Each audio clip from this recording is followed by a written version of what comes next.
The camera flashes were blinding, each burst of light capturing Park Jin-woo's most vulnerable moment. South Korea's most powerful CEO knelt on the cold marble floor of Incheon Airport's departure gate, his perfectly tailored Armani suit wrinkled from hours of desperate waiting. His usually immaculate hair fell across his forehead as tears, real tears, streamed down the face that graced magazine covers and corporate boardrooms. "Amara, please." His voice cracked as he gripped her trembling hands.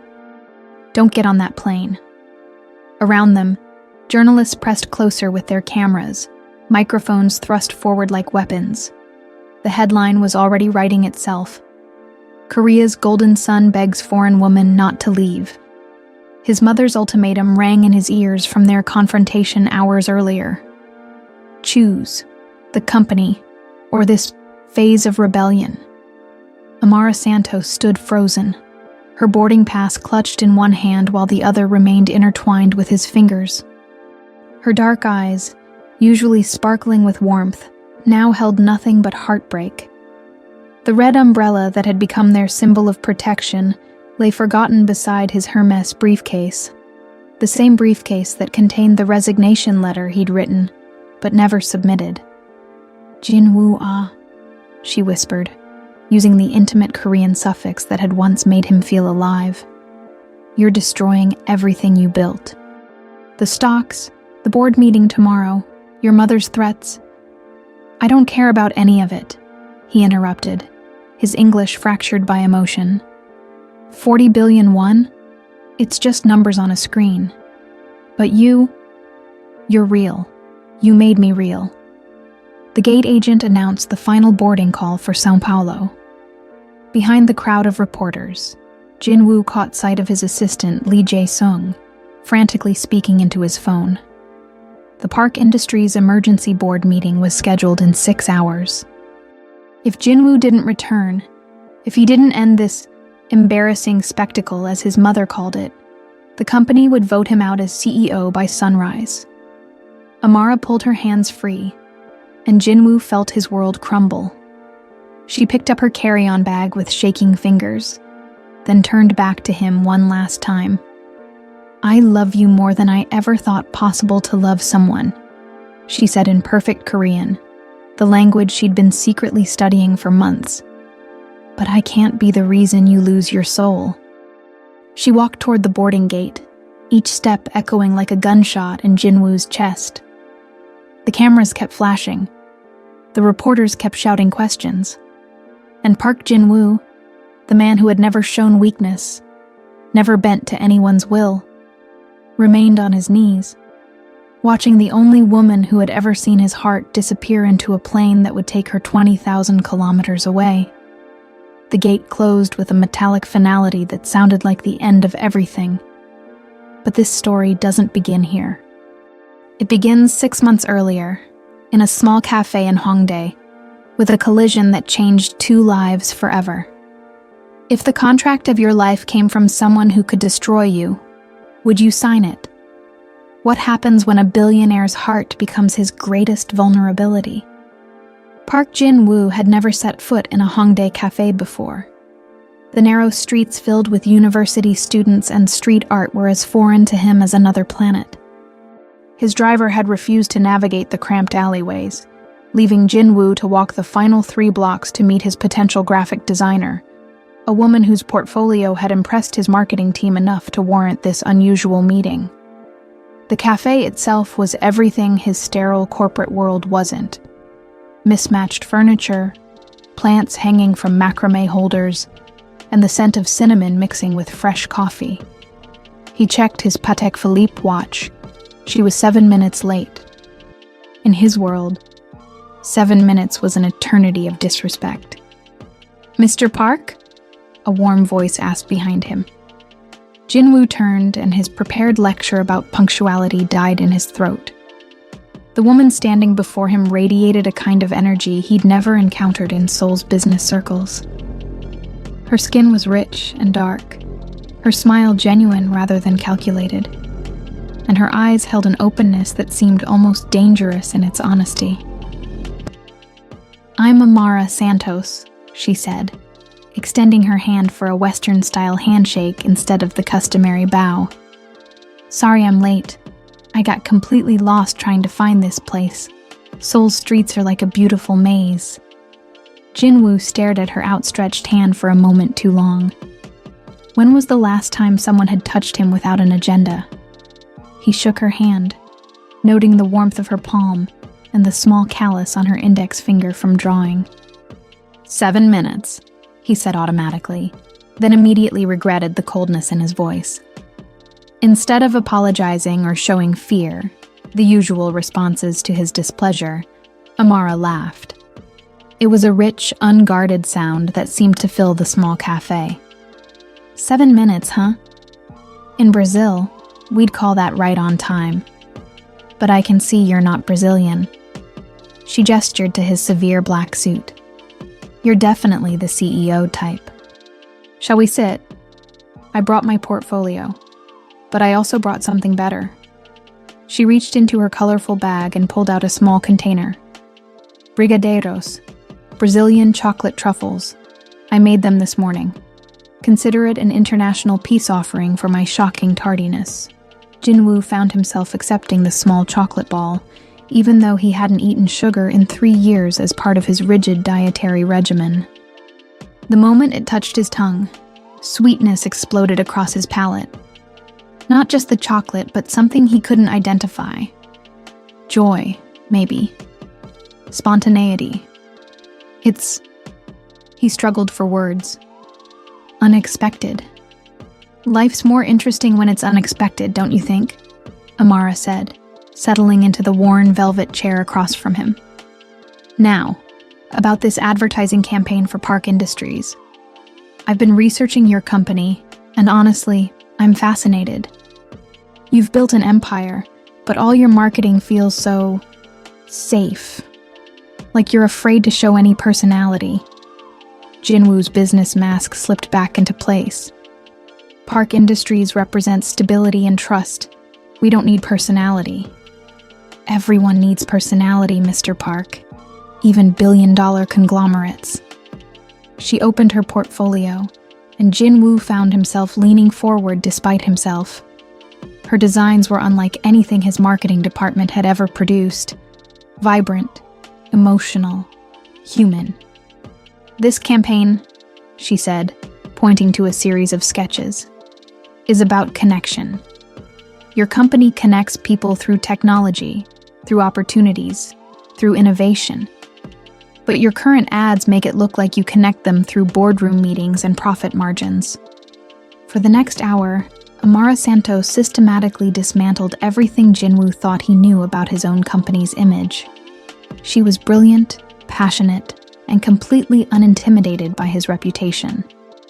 More unsettling, she seemed to see straight through his carefully constructed CEO persona to something underneath, something he'd forgotten existed.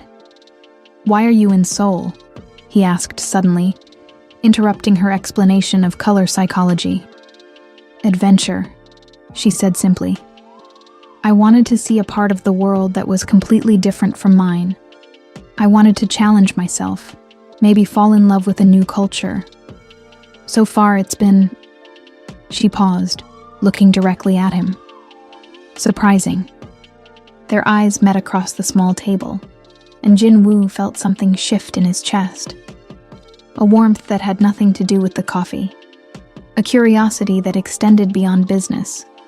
An attraction that his rational mind immediately tried to suppress. "I'll consider your proposal," he said, closing his leather portfolio with more force than necessary. "Just consider it?" Amara's eyebrows rose.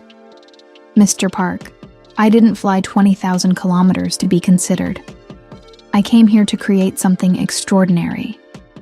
The question is, are you brave enough to let me?" She stood up, shouldering her bag with a confidence that left Jinwoo momentarily speechless. "I'll give you 3 days to decide. If you choose safe and boring, I understand. But if you choose extraordinary..." She smiled that radiant smile again. "Well, I think you might surprise yourself." She left him sitting alone at the small table, surrounded by the scent of cinnamon and the lingering sweetness of brigadeiros. Jinwoo stared at her portfolio for a long moment, then at the empty chocolate container. For the first time in his adult life, he found himself wondering what it would feel like to choose extraordinary. But extraordinary, he was about to discover, came with a price tag his carefully ordered world might not be able to afford. 3 days passed, and Jinwoo found himself thinking about Amara Santos at the most inappropriate moments. During board meetings, he'd remember her laugh. While reviewing quarterly projections, he'd catch himself wondering what Brazil looked like through her eyes. His assistant, Lee Jae-sung, had noticed his unusual distraction, but was too respectful to comment. On Friday evening, Jinwoo made a decision that surprised even himself. Instead of returning to his penthouse after a 16-hour workday, he drove his Maserati back to Hongdae. He told himself it was to discuss the marketing proposal. He told himself it was purely business. He found Amara in the same cafe, but this time she wasn't alone. A young Korean man sat across from her, leaning forward with obvious interest as she sketched something on a napkin. Jinwoo felt an unfamiliar tightness in his chest. Jealousy was an emotion he'd trained himself to eliminate years ago, yet here it was, hot and unwelcome. "Mr. Park." Amara's face lit up when she spotted him. "You came back." "I wanted to discuss your proposal," he said stiffly, noting how the young man's expression shifted from interest to recognition to fear when he realized who had approached their table. "Of course," the man stammered in Korean, bowing deeply. "I was just leaving. Miss Santos, thank you for the English practice." After he hurried away, Amara gestured for Jinwoo to sit. "English tutoring," she explained. "It helps pay for my extended stay in Seoul. Plus, I love meeting local people. Everyone has such interesting stories." "You're struggling financially?" The question slipped out before Jinwoo could stop it. Amara's smile faltered slightly. "Not struggling. Just being practical. Seoul is expensive, and I want to stay longer than I originally planned." She was hiding something. Jinwoo's years of reading people in business negotiations told him that much. But instead of pressing, he found himself pulling out the contract his legal team had prepared. "I've decided to accept your proposal," he said, sliding the document across the table. "With modifications." Amara read through the contract, her eyebrows rising with each clause. "This is incredibly generous. Almost too generous. What's the catch?" "No catch. I want the campaign done right." "Mr. Park." "Jinwoo." She corrected herself, using his given name for the first time. "This budget could fund my entire design studio for 5 years. Are you sure you understand what you're offering?" The sound of his name in her accent did something strange to his composure. "I always understand what I'm offering." But as the words left his mouth, he realized they weren't entirely true. He was offering her money, yes, but also something more dangerous: access to his world, his time, his carefully guarded attention. "There is one additional requirement," he added, pulling out a second document. "I want to be involved in every aspect of the campaign development. Personal oversight. You want to micromanage me?" There was challenge in her voice, but also amusement. "I want to understand your creative process. Consider it cultural exchange." Amara studied his face with those perceptive eyes. "Okay, but I have conditions too. First, we meet in different places around Seoul. I want to understand the city through local eyes, not just corporate boardrooms. Second, you have to try things my way before defaulting to your way. And third," she paused, smiling, "you have to let me cook for you at least once. Brazilian food, real Brazilian food, not some fusion interpretation. I don't eat outside of my dietary restrictions. Everyone needs to break their own rules sometimes, Jinwoo. Even CEOs. The way she said his name made his defenses crumble just slightly. Fine. But we start Monday, and I expect professional boundaries maintained at all times. Of course. Very professional, Amara agreed, though her eyes sparkled with mischief. Should I bow every time I see you? Call you Sajangnim? Wear a business suit? That won't be necessary. Good, because I look terrible in gray.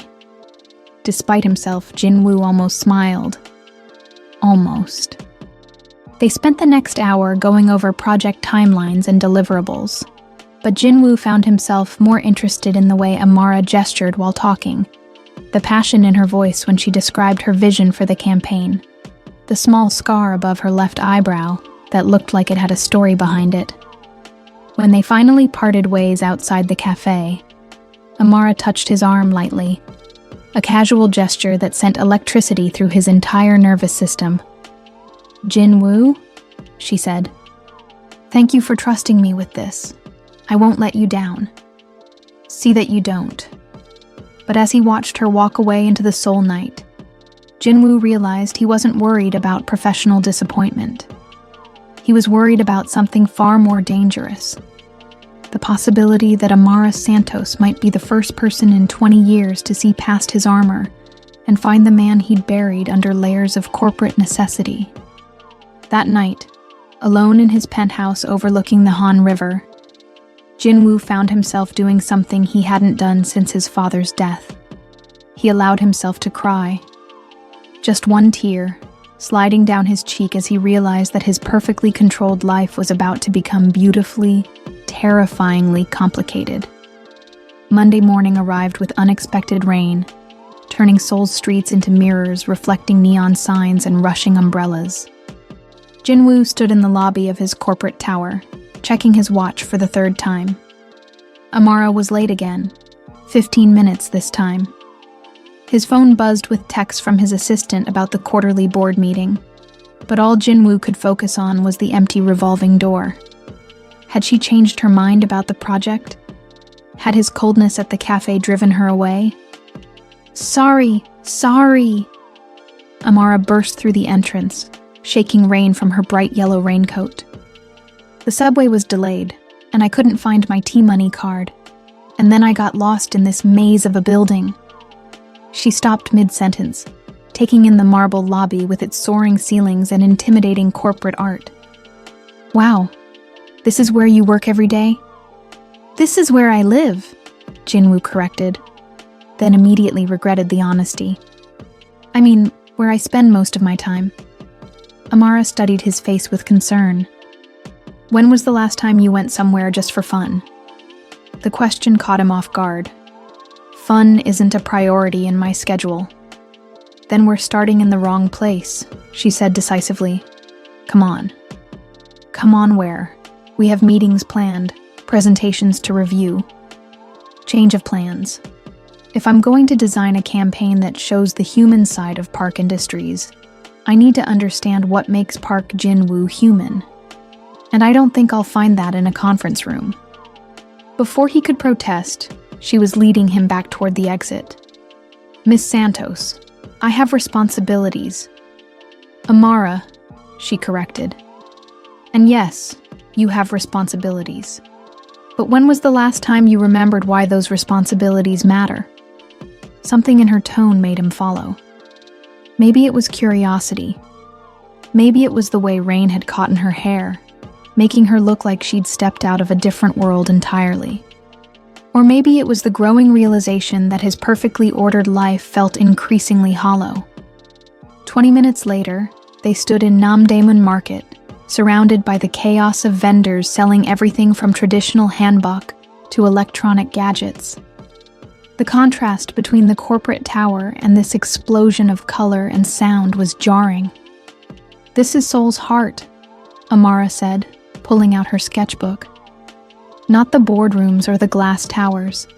This is where real people live, work, dream. Your customers aren't just profit margins, Jinwoo. They're that grandmother selling kimchi, that young father buying toys for his daughter, that teenager saving for university.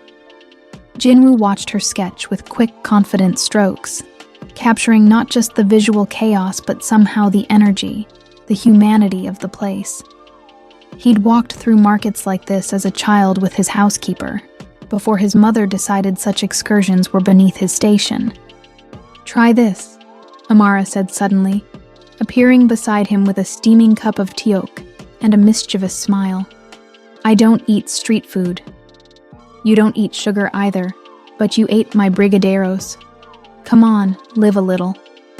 The rice cake was hot, chewy, sweet with red bean paste.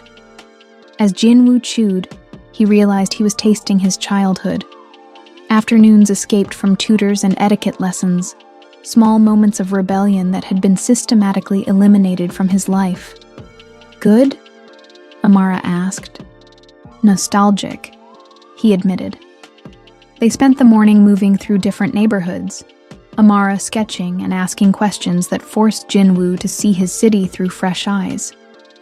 In Insadong, she bought him traditional tea and asked about his family's history. In Myeongdong, she insisted they try street food and talked about her own childhood in Sao Paulo. "My father died when I was 12, she said casually, while they sat on a bench sharing hotteok.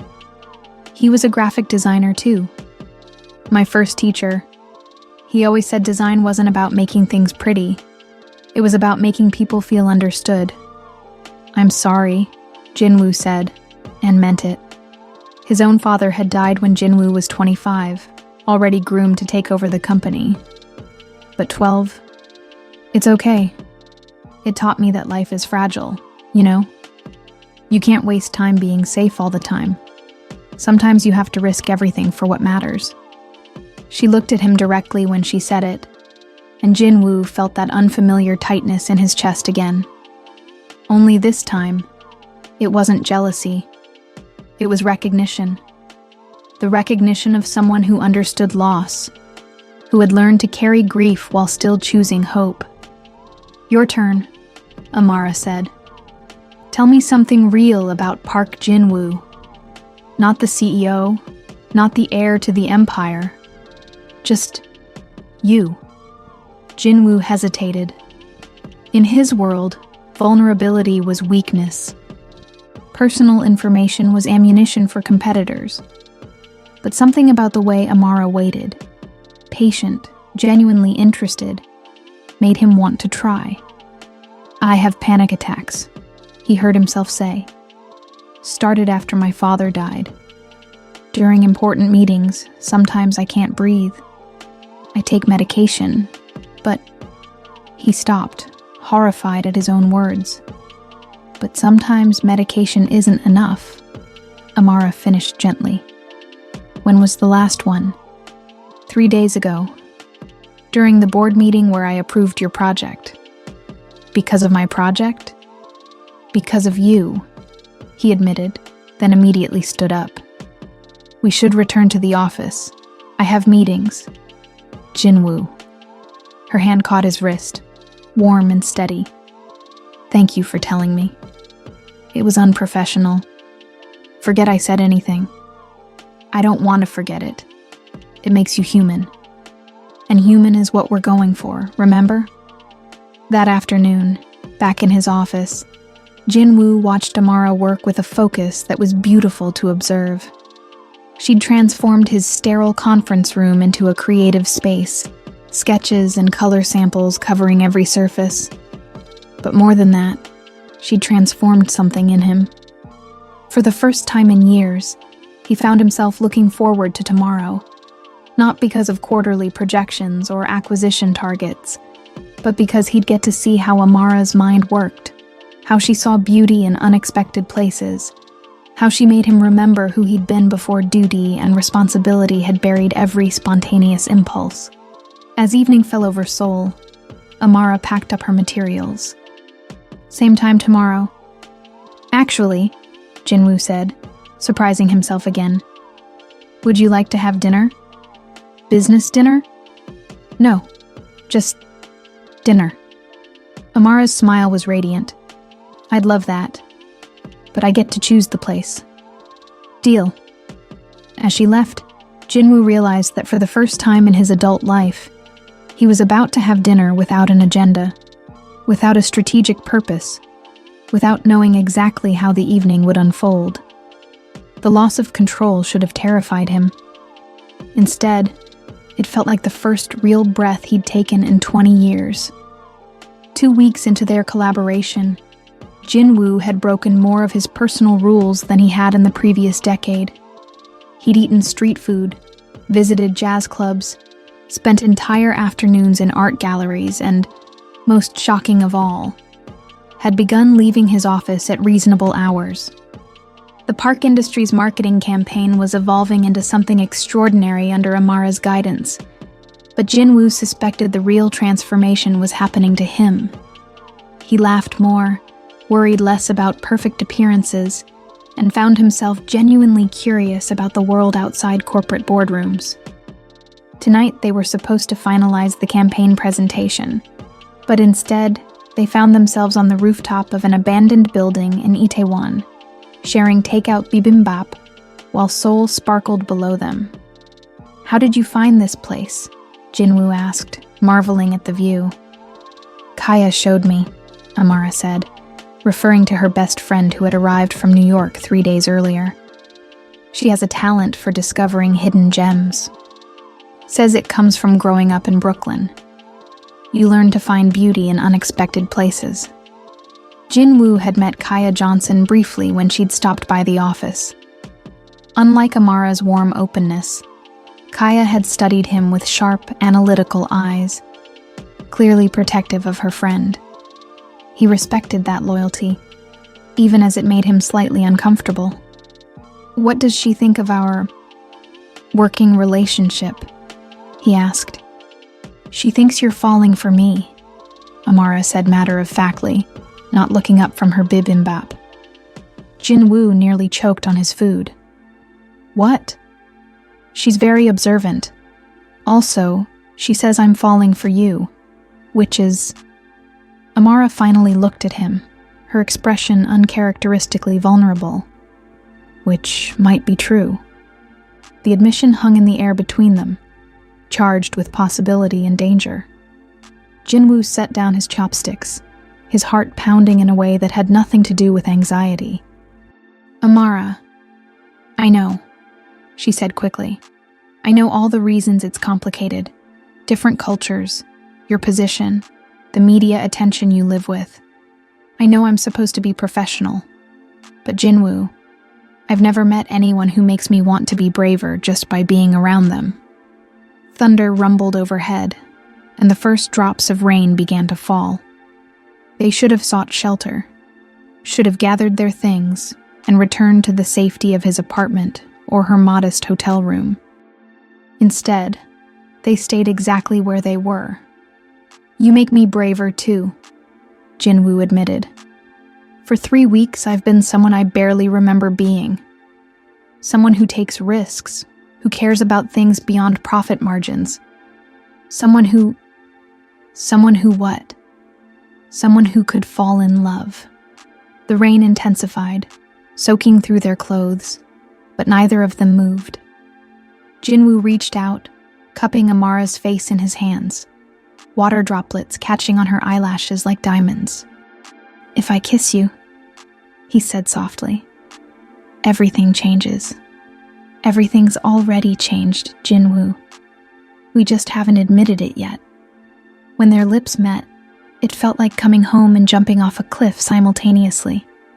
The kiss was gentle at first, tentative, then deeper as 3 weeks of suppressed attraction finally found expression.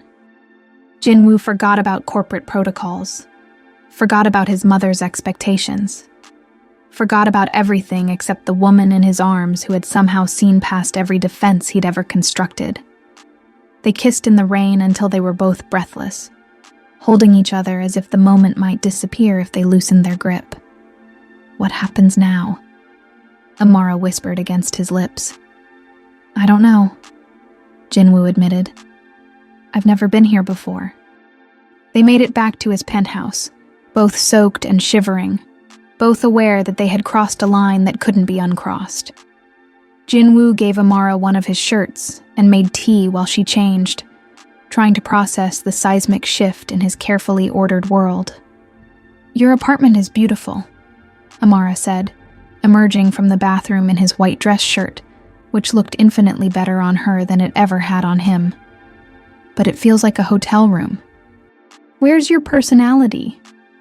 Jinwoo looked around at the minimalist decor, the expensive art chosen by an interior designer, the complete absence of anything personal or warm.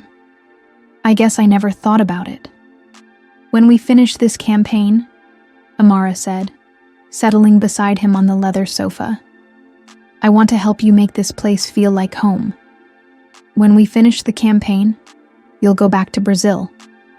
The words hung heavy between them, the reality neither had wanted to acknowledge. Amara's visa allowed for a 3-month stay, with 1 month already passed. Their time together had an expiration date, making every moment more precious and more painful. "Maybe I don't have to go back right away," she said quietly. "Amara, be realistic. Your life is in São Paulo. Your family, your friends, your career. My family will survive without me for a while longer. My friends visit each other across continents.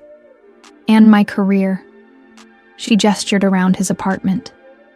"Working with Park Industries could open doors I never imagined, but only if you want that too." Jinwoo wanted it more than he'd wanted anything in his life. But want and possibility were different things entirely. "My mother will never approve," he said finally. "Have you ever asked yourself what you would do if her approval didn't matter?" The question hit him like cold water. His entire life had been structured around gaining and maintaining Park Young-suk's approval, following the path she'd laid out for him, becoming the son she needed to secure the family legacy. "I don't know," he admitted. "Then maybe it's time to find out." That night, Amara fell asleep curled against his side on the sofa, her head on his chest, her hand resting over his heart. Jinwoo lay awake watching her breathe, memorizing the peaceful expression on her face, wondering if he was brave enough to fight for something his mother would see as the ultimate betrayal. 3 floors below, in the building's parking garage, a freelance photographer adjusted his telephoto lens and snapped another series of photos through Jinwoo's floor-to-ceiling windows. The images were blurry but unmistakable. Seoul's most eligible bachelor with a woman who definitely wasn't Korean, both clearly intimate, clearly involved. The photographer smiled as he scrolled through the shots on his camera's display.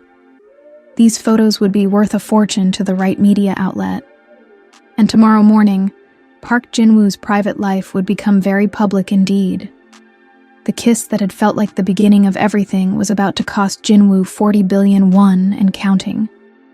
Jinwoo's phone buzzed at 5:47 a.m., jolting him awake from the first peaceful sleep he'd had in years. Amara stirred beside him, mumbling something in Portuguese before settling back against his chest. The call was from Lee Jae-sung, his assistant's voice tight with barely controlled panic. "Sir, we have a situation. The photos, they're everywhere." Jinwoo carefully extracted himself from Amara's sleeping form and moved to his home office, where 3 monitors displayed the morning's entertainment news. His stomach plummeted as he saw the headlines. Park Industries heirs secret foreign lover. Korea's most eligible bachelor off the market. Who is the mystery woman stealing our crown prince's heart? The photos were intimate, but not scandalous. Jinwoo and Amara sharing takeout on the rooftop, walking hand in hand through Hongdae, the kiss in the rain that had changed everything. But in Seoul's gossip ecosystem, intimacy was scandal enough. "How bad is the stock response?" Jinwoo asked, though he dreaded the answer. "Down 8% in pre-market trading. The board is calling an emergency meeting for this afternoon. And sir," Jae-sung's voice dropped, "your mother is on her way up." Jinwoo closed his eyes. Of all the challenges he'd anticipated in pursuing Amara, facing Park Young-suk's fury had been the most terrifying. Send her to my office when she arrives. I'll be down in 20 minutes. Sir, she's not coming to the office. She's coming to your apartment. Now. The elevator chimed before Jinwoo could respond, its private access requiring his mother's personal keycard, a privilege he'd never thought to revoke because he'd never imagined needing to. Park Young-suk entered his apartment like a winter storm, her expression glacial as she took in the scene. Amara's dress draped over a chair, 2 empty teacups on the coffee table, the unmistakable evidence of romantic involvement. "Where is she?" his mother asked in Korean, her voice deadly quiet. "Amioni, please, let me explain. Where is she?" "Asleep in the guest room," Jinwoo lied smoothly, hoping to buy time to wake Amara and prepare her for this confrontation. "Good. That gives us time to discuss your immediate resignation from Park Industries before this embarrassment destroys everything your grandfather built." The words hit Jinwoo like physical blows. "You can't be serious. 8% Jinwoo, in one morning. By market close, we'll be lucky if it's only 20%. Do you understand what your indiscretion is costing us?" "It's not an indiscretion. I care about her." Park Young-suk's laugh was sharp as broken glass. "You care about her? A foreign woman who's been in the country for 4 weeks? A woman whose background we know nothing about, whose family connections could be anyone, whose intentions toward you are clearly financial?" "Her intentions aren't financial. She doesn't even know how much the company is worth." "Then she's even more dangerous than I thought. She's deluded enough to believe this is real love." Jinwoo felt anger rising in his chest, hot and unfamiliar. "Maybe it is real love. Maybe that's something you've forgotten how to recognize." His mother's face went completely still.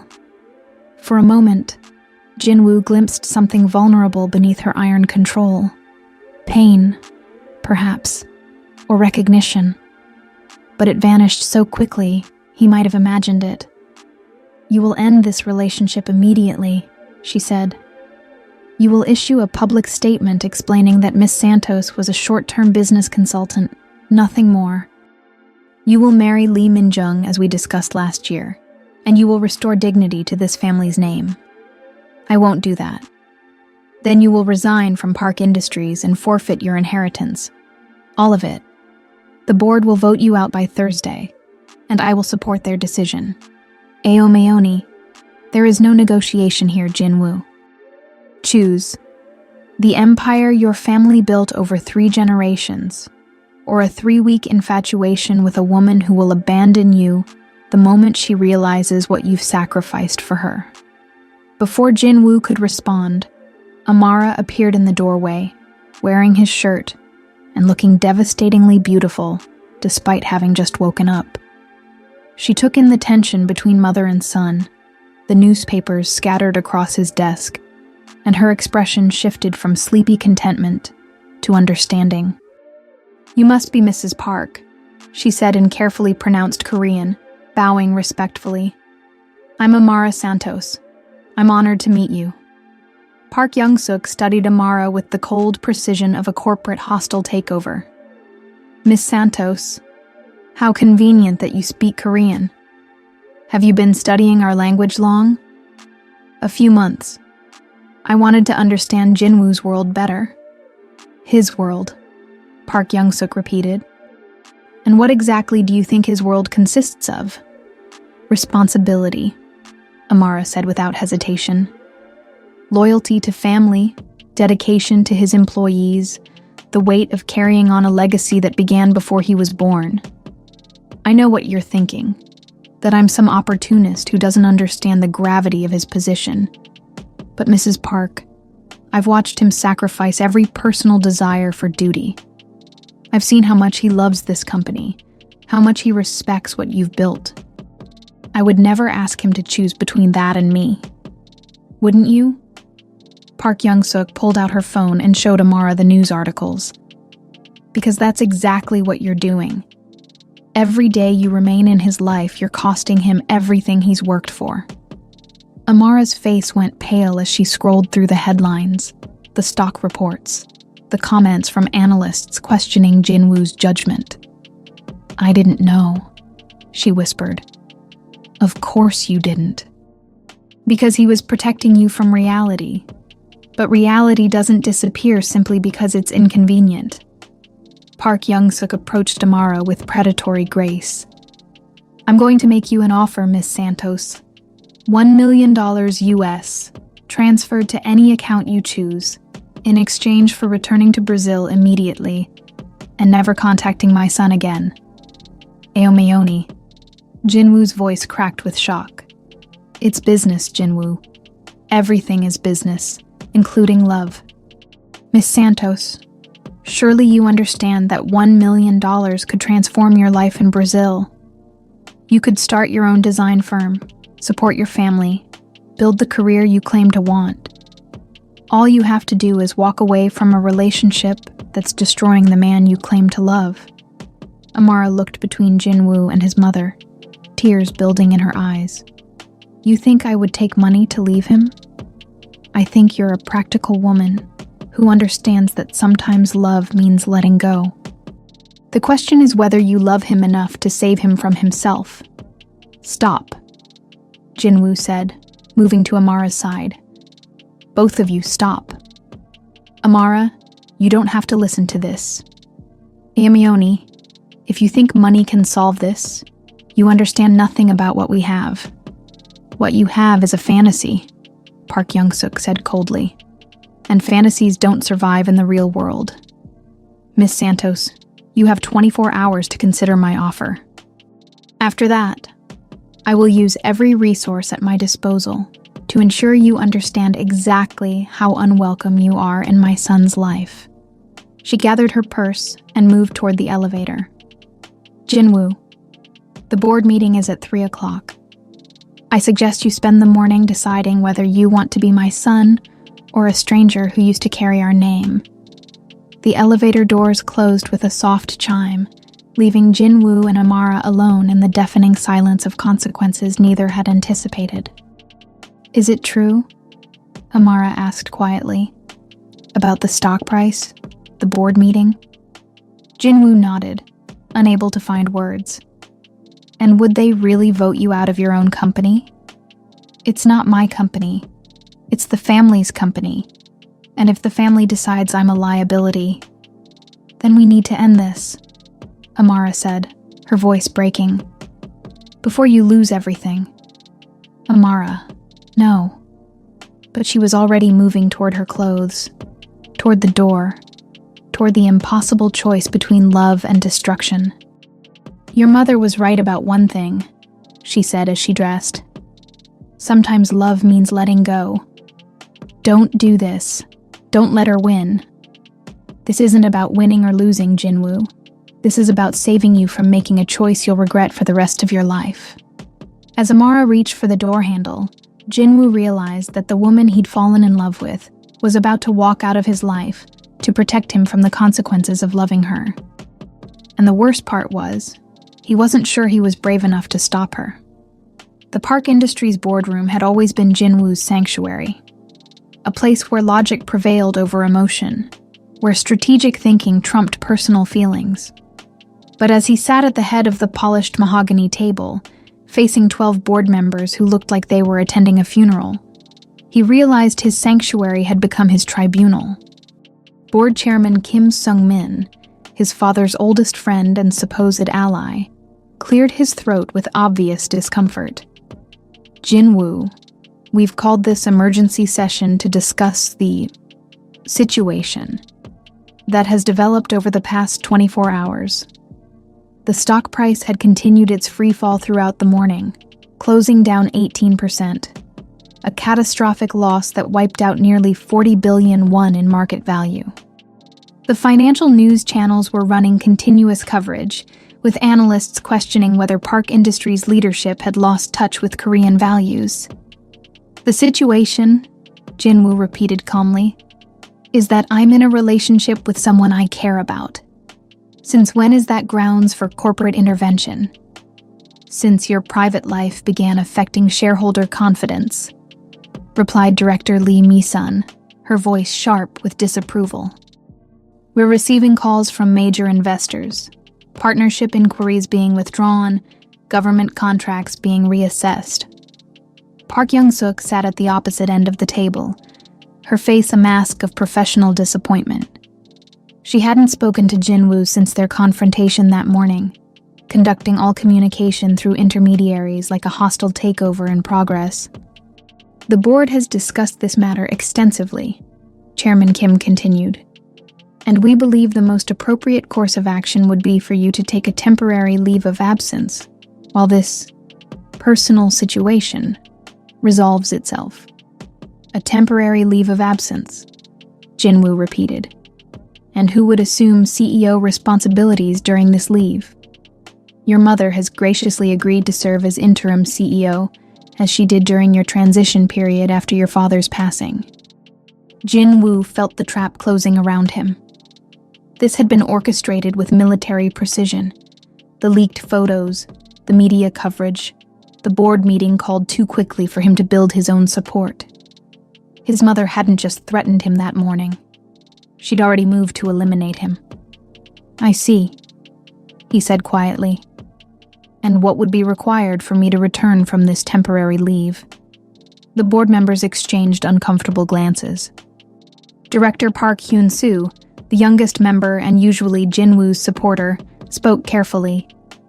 The board would need assurance that your personal judgment hadn't been compromised, that your commitment to the company remained absolute. In other words, I would need to end my relationship with Miss Santos. That would certainly demonstrate renewed focus, Chairman Kim admitted. Jinwoo stood up, his decision crystallizing with remarkable clarity. Then I respectfully decline your offer of temporary leave. Jinwoo, his mother warned, if the board lacks confidence in my leadership, then I'll make this simple for everyone. I hereby submit my resignation as CEO of Park Industries, effective immediately. The room erupted in shocked murmurs. Park Young-suk's composure cracked for the first time, her face showing genuine alarm. You can't be serious, she said. I've never been more serious about anything in my life. I've spent 34 years being the son you needed, the CEO this company expected, the man everyone else decided I should be. But for the first time, I found someone who sees me as more than a collection of responsibilities and profit margins. Jinwoo, think about what you're saying, Chairman Kim pleaded. This company is your legacy, your birthright. My birthright was supposed to include the freedom to choose my own happiness, Jinwoo replied. But apparently, that clause was never in the contract.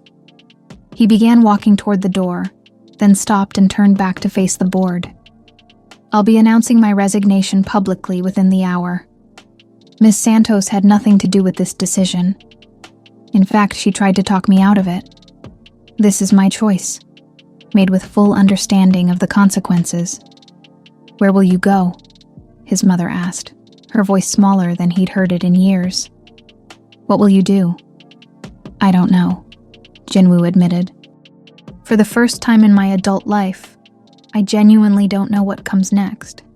And you know what? I'm looking forward to finding out. As he reached the door, Director Park Hyun-soo called out, Jinwoo, wait, maybe there's another solution. Jinwoo paused, hand on the door handle. What if we gave you time? The younger director continued. Not a leave of absence, but a sabbatical. 6 months to resolve your personal situation. The board could delay any major decisions until you return. And Miss Santos, Jinwoo asked, would need to maintain a very low profile. No public appearances together, no social media, no further media attention. If you could manage that? Jinwoo looked around the room, seeing a glimmer of hope in several faces. His mother's expression remained thunderous, but she was only one vote on a 12-member board. I'll consider it, he said finally. but I need to discuss it with Amara first. She deserves to know what she'd be agreeing to. You have 24 hours, Chairman Kim said. After that, we'll need to move forward with permanent leadership decisions. Jinwoo nodded and left the boardroom, his mind racing. A 6-month sabbatical wasn't the future he'd imagined, but it was breathing room. Time to figure out if love could survive in the shadow of an empire, if Amara would be willing to hide their relationship while he found a way to make it sustainable. But first, he had to find her. Because when he'd left his apartment for the board meeting, Amara Santos had been gone, along with every trace that she'd ever been part of his carefully ordered world. His assistant was waiting outside the boardroom with an expression of barely controlled concern. "Sir, Miss Santos called. She wanted me to give you this." Jae-sung handed Jinwoo an envelope with his name written in Amara's distinctive handwriting. Inside was a single sheet of paper and a small object wrapped in tissue paper. Jinwoo. By the time you read this, I'll be at the airport. I'm not taking your mother's money. I could never do that.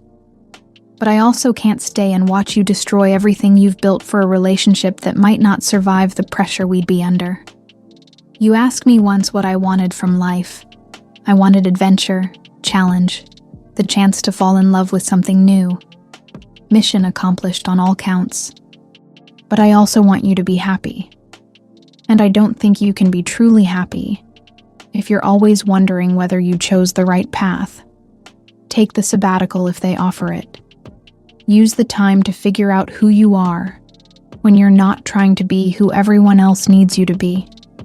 If, at the end of that time, you still want to try this, if you still think what we have is worth fighting for, then come find me. I'll be in Brazil, learning to be brave enough to deserve you. All my love, Amara. P.S.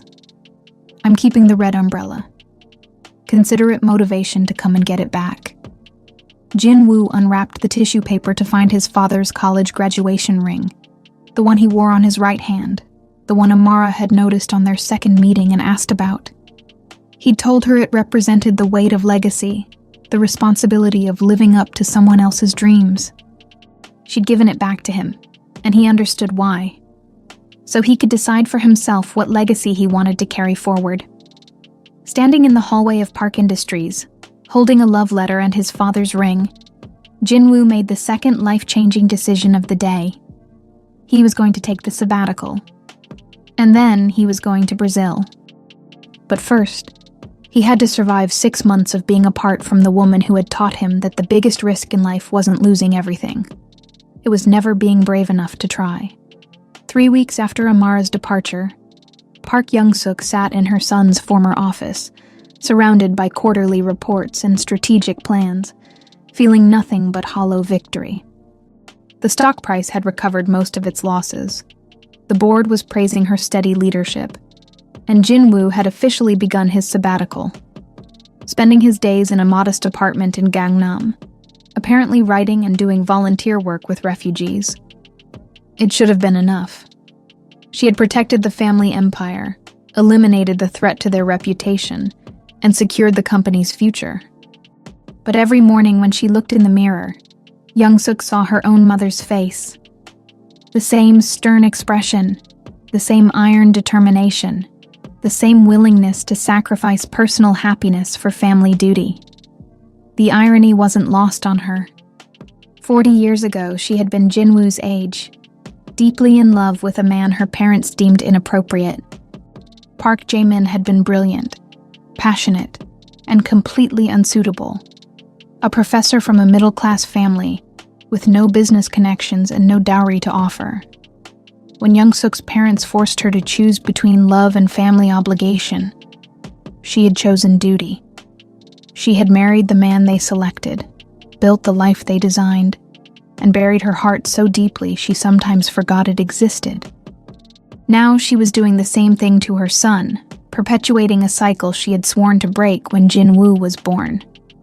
Her secretary knocked on the door. "Ma'am, there's a woman here to see you. She says she's a friend of Miss Santos." Young-suk looked up, immediately alert. "Send her in." Kaya Johnson entered the office with the confident stride of someone who wasn't intimidated by corporate power. She was prettier than Young-suk remembered from their brief encounter, but her expression was anything but friendly. "Mrs. Park," Kaya said, declining the offered seat. "I'll keep this brief. I'm flying back to New York tomorrow, but I wanted to talk to you before I left." "About what, Miss Johnson?" "About the fact that you destroyed the best thing that ever happened to your son." Young-suk raised an eyebrow. "That's a matter of perspective." "Is it?" "Because from where I'm standing, you took a man who was finally learning to be happy and convinced him that his happiness was worth less than your stock price. I saved him from making a catastrophic mistake." "Did you?" Kaya pulled out her phone and showed Young-suk a series of photos. "These are from Amara's Instagram account. Private, before you get any ideas. This is her last 3 weeks in Brazil." The photos showed a vibrant woman slowly losing her light. In the first few, Amara was smiling with family. But even then, her eyes looked hollow. By the most recent pictures, she wasn't smiling at all. "She's been taking care of her sick mother," Kaya continued, "working 16-hour days to pay for medical treatments while trying to rebuild the design business she put on hold to come to Seoul. She hasn't eaten properly in weeks, hasn't slept through the night since she left Korea. But you don't care about that, do you? As long as your precious company is safe." Young-suk studied the photos, recognizing the particular exhaustion that came from carrying too much responsibility alone. It was an expression she knew intimately. She'd worn it herself for 30 years. "What do you want from me, Miss Johnson?" "I want you to understand what you've done. Not just to Amara, but to Jin-woo. Do you know what he's been doing during his sabbatical?" Young-suk remained silent. "He's been learning Portuguese. Every day. 4 hours a day. He's also been researching graphic design programs in Sao Paulo, visa requirements for long-term residents in Brazil, and the Brazilian business registration process. He's planning to give up everything, not for a company or a family legacy, but for love. Real love. The kind you apparently decided he doesn't deserve." The words hit Young-suk like physical blows. Her son was planning to abandon Korea entirely, to rebuild his life in a foreign country for a woman who might not even want him anymore. He can't be serious. Oh, he's dead serious. And you know what the saddest part is? Amara would never let him do it. She loves him too much to let him sacrifice his entire world for her. So you'll get what you wanted.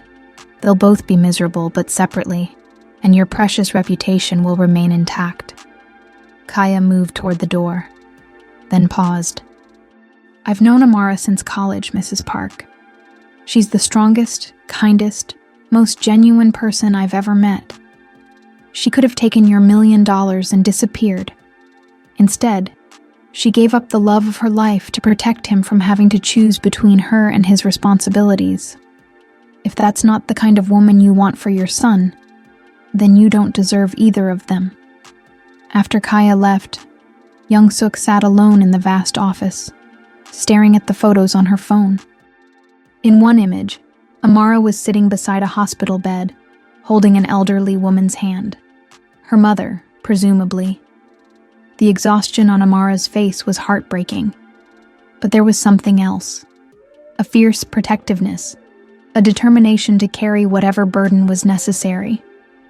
It was exactly the same expression Young-suk had worn when her own husband was dying, when she'd taken over Park Industries while nursing him through his final months, when she'd held the company together through sheer force of will because someone had to be strong enough to survive.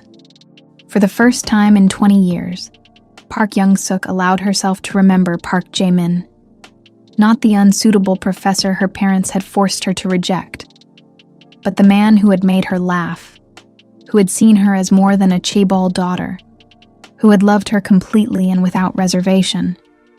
She had chosen duty over love, and spent 40 years wondering if she'd made the right decision. Now she was forcing her son to make the same choice, and for the first time, she wasn't sure it was a choice worth making. That evening, Young-suk did something she hadn't done in decades. She went to the small jazz club in Hongdae, where she'd once spent stolen hours with Jae-min, listening to music and dreaming of a different life. The club was still there, barely changed, still dimly lit with the same intimate atmosphere. She ordered a whiskey, his drink, and sat alone at a corner table, remembering what it felt like to be young and reckless and willing to risk everything for love. Her phone buzzed with a text from Jinwoo. Aomeoni, I'm leaving for Brazil next week. I wanted you to know. I love you, but I can't live the life you've chosen for me anymore. Young-suk stared at the message for a long time, then typed back. We need to talk. Tomorrow. My office. But as she hit send, she realized that tomorrow might already be too late to undo the damage she'd caused. Some bridges, once burned, could never be rebuilt. The question was whether she was brave enough to try. Jinwoo stood in his empty apartment, suitcases packed, Portuguese language books scattered across his coffee table. His flight to São Paulo departed in 3 hours, and he felt simultaneously terrified and more alive than he had in months. The past week had been a whirlwind of preparations. Selling his car, arranging for extended leave from all his board positions, getting his visa approved with the help of a Brazilian immigration attorney.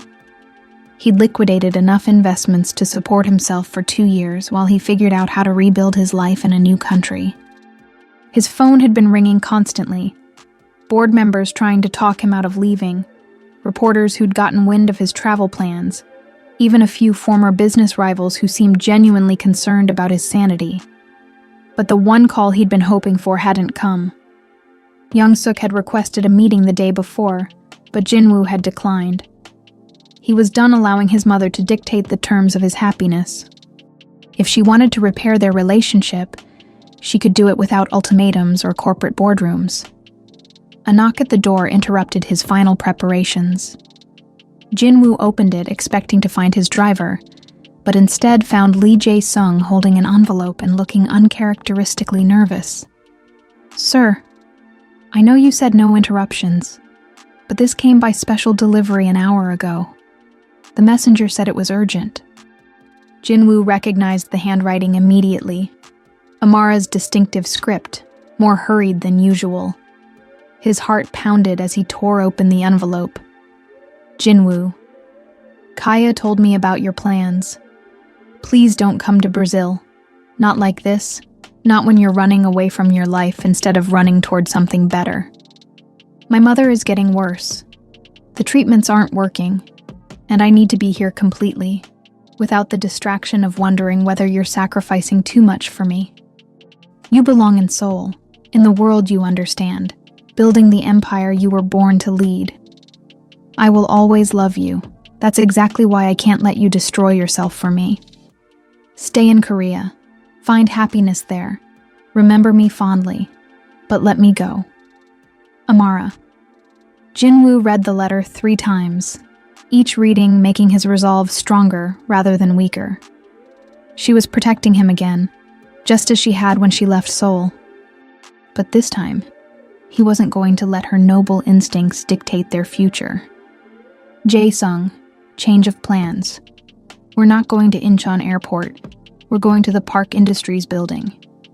Sir, I need to have a conversation with my mother. And then I'm getting on that plane to Brazil, with or without her blessing.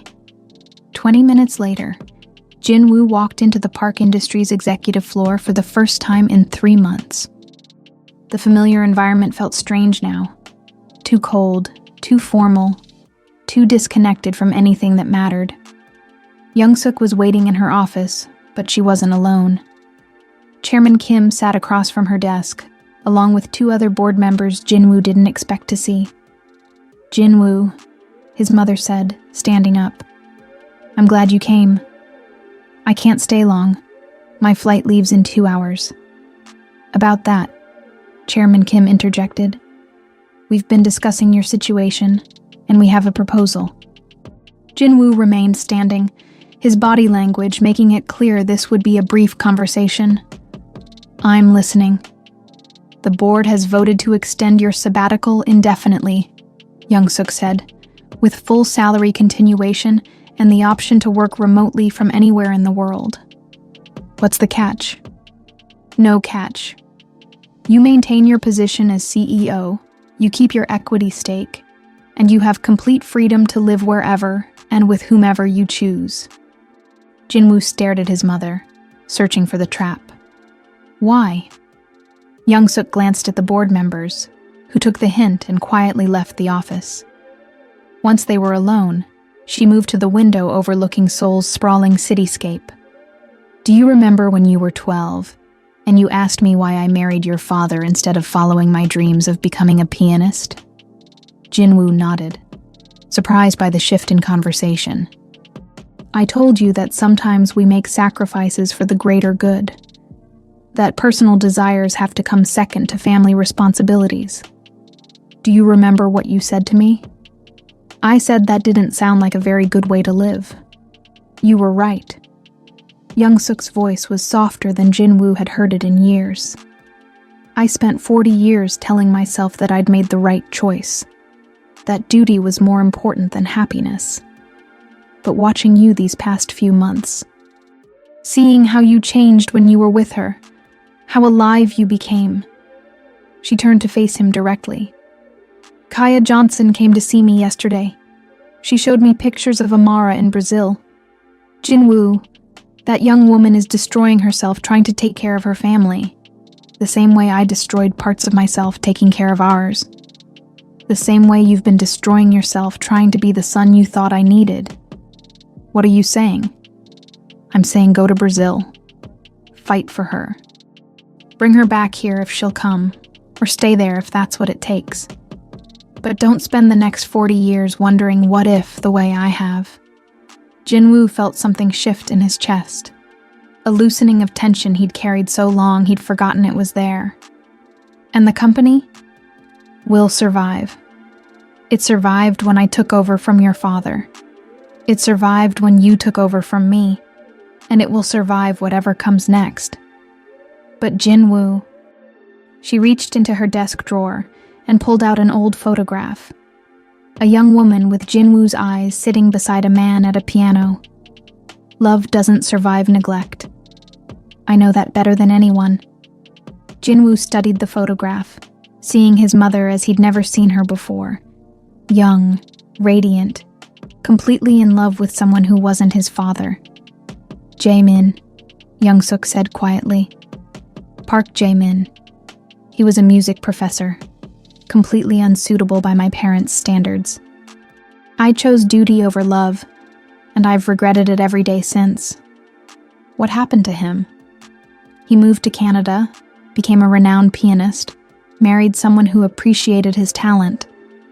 He sent me a wedding invitation 10 years later. I still have it in my desk drawer, along with every concert program he ever sent me."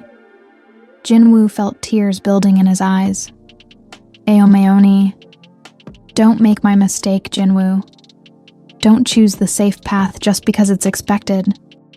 Choose the path that leads to the person you want to become." They stood looking at each other across decades of misunderstanding and misplaced priorities. Finally, Young-suk moved toward him and did something she hadn't done since he was a child. She hugged him.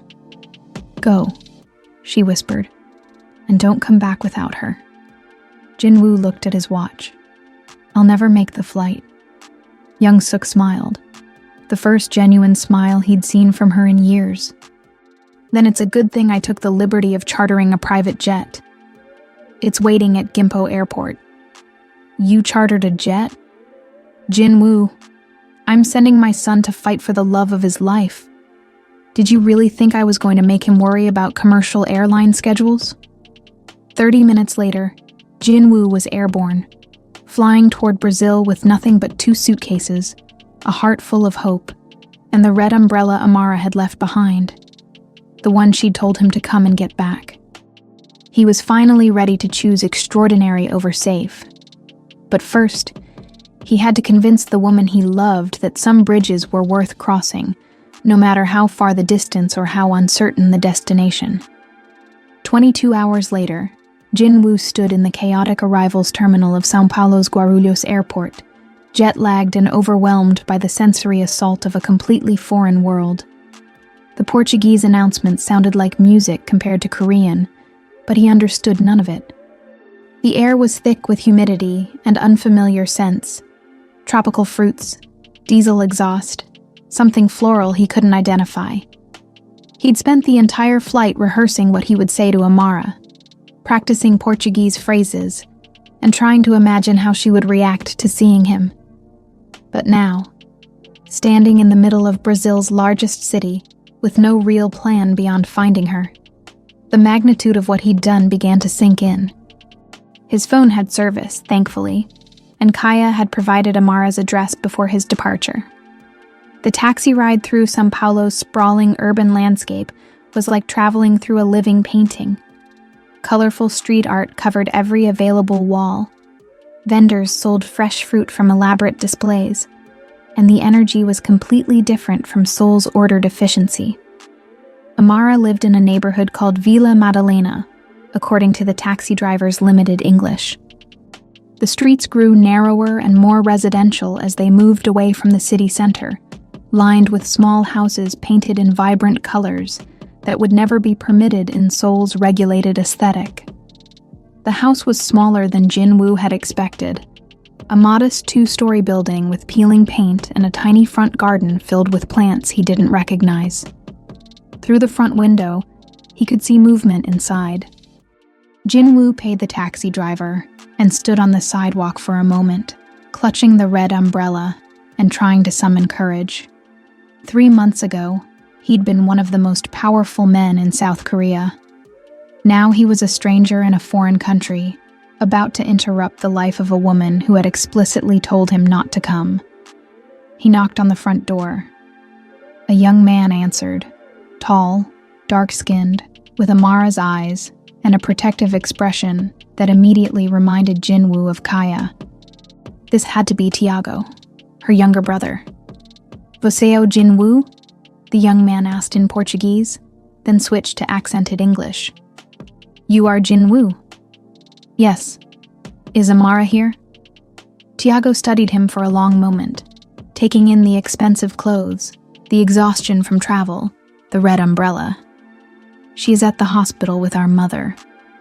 But you should come in. We need to talk." The inside of the house was everything Jinwoo's sterile apartment hadn't been. Warm, lived in, filled with family photographs and colorful artwork. The scent of spices and coffee lingered in the air, and he could hear a television playing Brazilian music in the background. "Sit," Tiago said, gesturing to a worn but comfortable sofa. "I make coffee. Real Brazilian coffee, not that Korean stuff." While Tiago worked in the small kitchen, Jinwoo studied the photographs covering every surface. Amara at various ages, as a child with pigtails, as a teenager in school uniform, as a young woman graduating from university.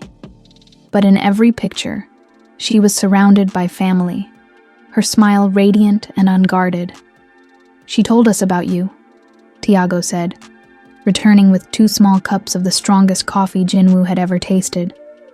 "About Seoul, about your mother, about why she had to leave." "How much did she tell you?" "Everything. Amara doesn't know how to hide her feelings. When she came back from Korea, she was broken. Not just sad, broken. Like someone had taken all the light out of her."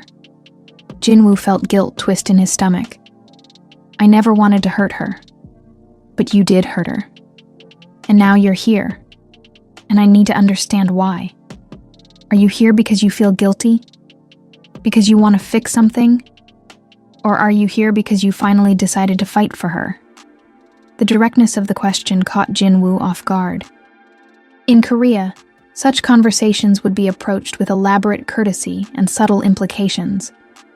But Tiago's bluntness was refreshing, even as it was challenging. I'm here because I can't live without her, Jinwoo said simply. I tried to respect her decision, tried to stay away like she asked. But Tiago, your sister taught me what it means to be truly alive. Everything else, the company, the money, the reputation, it's all just noise compared to how I feel when I'm with her. Tiago nodded slowly. Good answer. But there are things you need to know before you see her. What things? Our mother, Conceição. She has advanced cancer. The treatments are expensive and they're not working very well. Amara has been working 3 jobs to pay for them. Design work during the day, English tutoring in the evenings, and night shifts at a call center. She sleeps maybe 4 hours a night, eats 1 meal a day, and hasn't bought herself anything new since she came back from Seoul. Jinwoo felt his heart break a little more with each detail. The worst part, Tiago continued, is that she blames herself. She thinks if she had stayed in Korea, if she had accepted your mother's money, if she had made different choices, somehow our mother would be getting better care. That's not her responsibility. Of course not. But Amara has always carried everyone else's problems like they were her own. It's who she is. The question is, are you here to add to her burden or to help carry it? Before Jinwoo could answer, the front door opened and Amara walked in, her arms full of grocery bags and her face drawn with exhaustion. She was thinner than Jinwoo remembered, her clothes hanging loose on her frame, her usually vibrant energy dimmed to a flicker. She looked up and saw him sitting on her family's sofa, and the grocery bag slipped from her hands, scattering fruit and vegetables across the floor. Jinwoo? Her voice was barely a whisper. What are you doing here? I came to get my umbrella back, he said softly, standing up and extending the red umbrella toward her. Amara stared at the umbrella, then at his face, and Jinwoo saw the exact moment when her carefully constructed composure crumbled. Tears spilled down her cheeks as she covered her mouth with her hands. You can't be here, she said through her tears. I told you not to come. I told you. You told me a lot of things. Jinwoo interrupted gently. You told me I should stay in Korea, find happiness there, let you go. But Amara, you never asked me what I wanted. What you want doesn't matter if it destroys your life. What if I told you that losing you was destroying my life? They stood looking at each other across the scattered groceries, 3 months of separation and misunderstanding hanging between them like a wall. Finally, Tiago cleared his throat. I'm going to the hospital to check on Mai, he said diplomatically. You two have things to discuss. After Tiago left, Amara bent down to collect the fallen groceries, her movements mechanical and tired. Jinwoo knelt beside her, helping gather oranges and onions, their hands occasionally brushing with electric familiarity. You look exhausted, he said softly. I'm fine. When was the last time you slept more than 4 hours? Amara looked up at him sharply. Tiago told you. He's worried about you. Everyone who loves you is worried about you. And what about everyone who loves you? Your mother? Your company? Your responsibilities in Seoul?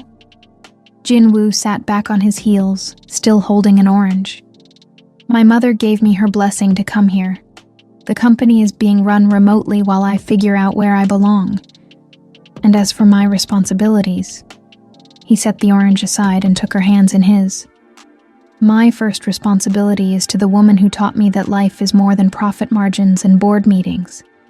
Jinwoo, you don't understand. My mother is dying. The medical bills are enormous. I can't be distracted by love? By happiness? By someone who wants to help carry the load you've been carrying alone? Amara pulled her hands away, standing up and moving toward the kitchen. You have no idea what you're talking about. This isn't Seoul, where money solves every problem. This is real life, with real consequences.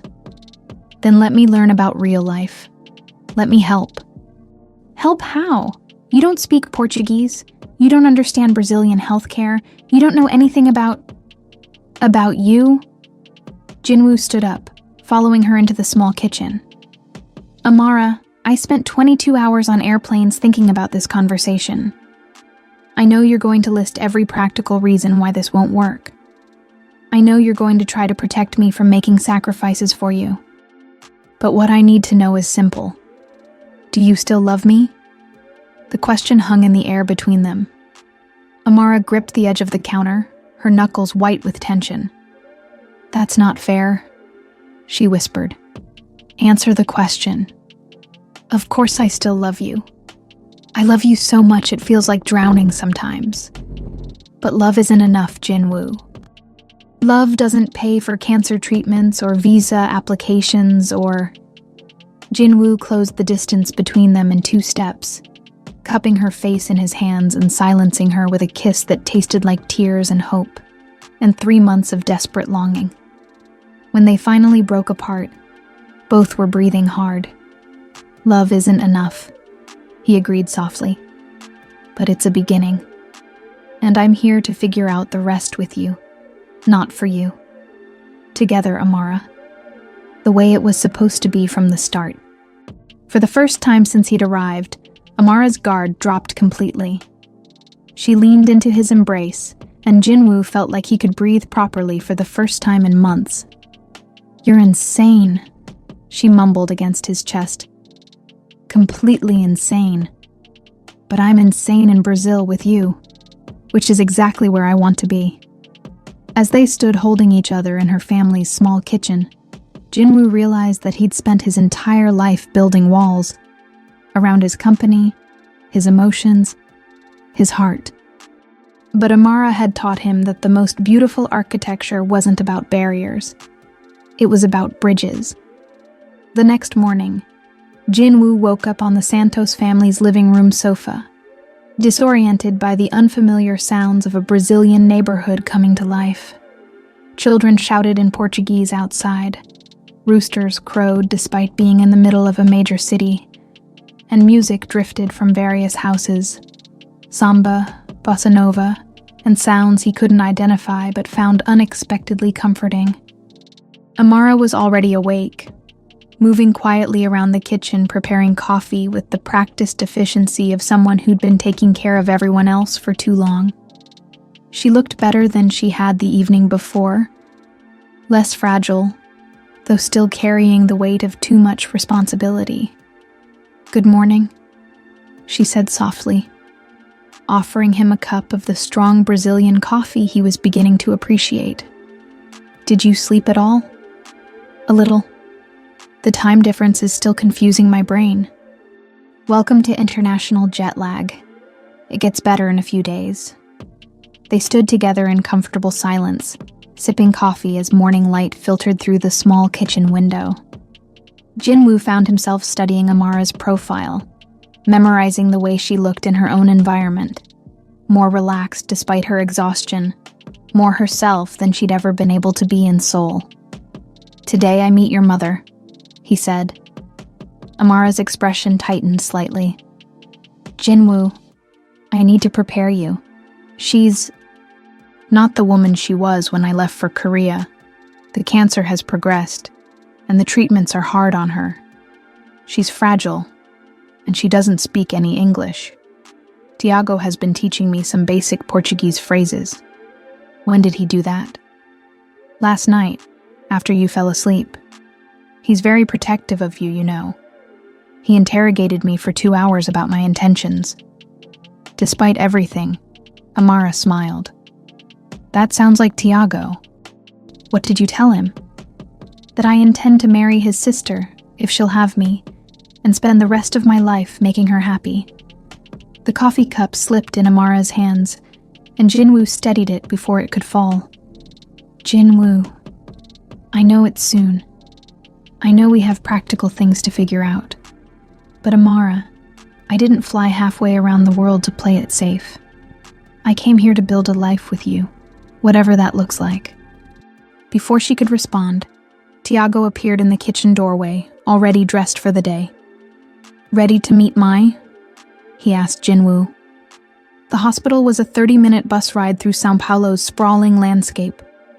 Jinwoo had never taken public transportation before his time with Amara in Seoul, and now he found himself squeezed onto a crowded Brazilian bus, listening to conversations he couldn't understand, surrounded by families heading to work, school, hospitals. It was chaotic and loud and completely overwhelming, but when Amara took his hand as the bus navigated traffic, Jinwoo realized he'd rather be here with her than in the back of a luxury car by himself. The oncology ward was clean, but clearly underfunded. Too many patients in too few rooms, overworked nurses moving between beds with efficient kindness. Amara led him to a semi-private room where an elderly woman lay connected to various machines, her face bearing unmistakable traces of Amara's beauty, despite being ravaged by illness and treatment. "Mai," Amara said softly, approaching the bed. "I brought someone to meet you." Conceição Santos opened her eyes, the same warm brown as her daughter's, and focused on Jinwoo with obvious curiosity. She said something in Portuguese, and Amara laughed for the first time since Jinwoo had arrived. "She wants to know if you're the Korean prince who stole her daughter's heart," Amara translated. Jinwoo had prepared a careful introduction in Portuguese, but looking at this woman who had raised the person he loved most in the world, formality seemed absurd. Instead, he sat in the chair beside her bed and took her frail hand in his. "Eu amo sua filha," he said in careful Portuguese. "I love your daughter." Conceição's eyes filled with tears. She spoke rapidly to Amara, who blushed and shook her head. "What did she say?" "She said you have kind eyes, and that anyone who would learn Portuguese just to talk to her must truly love me. She also said I should stop being stubborn and marry you before you change your mind." Smart woman.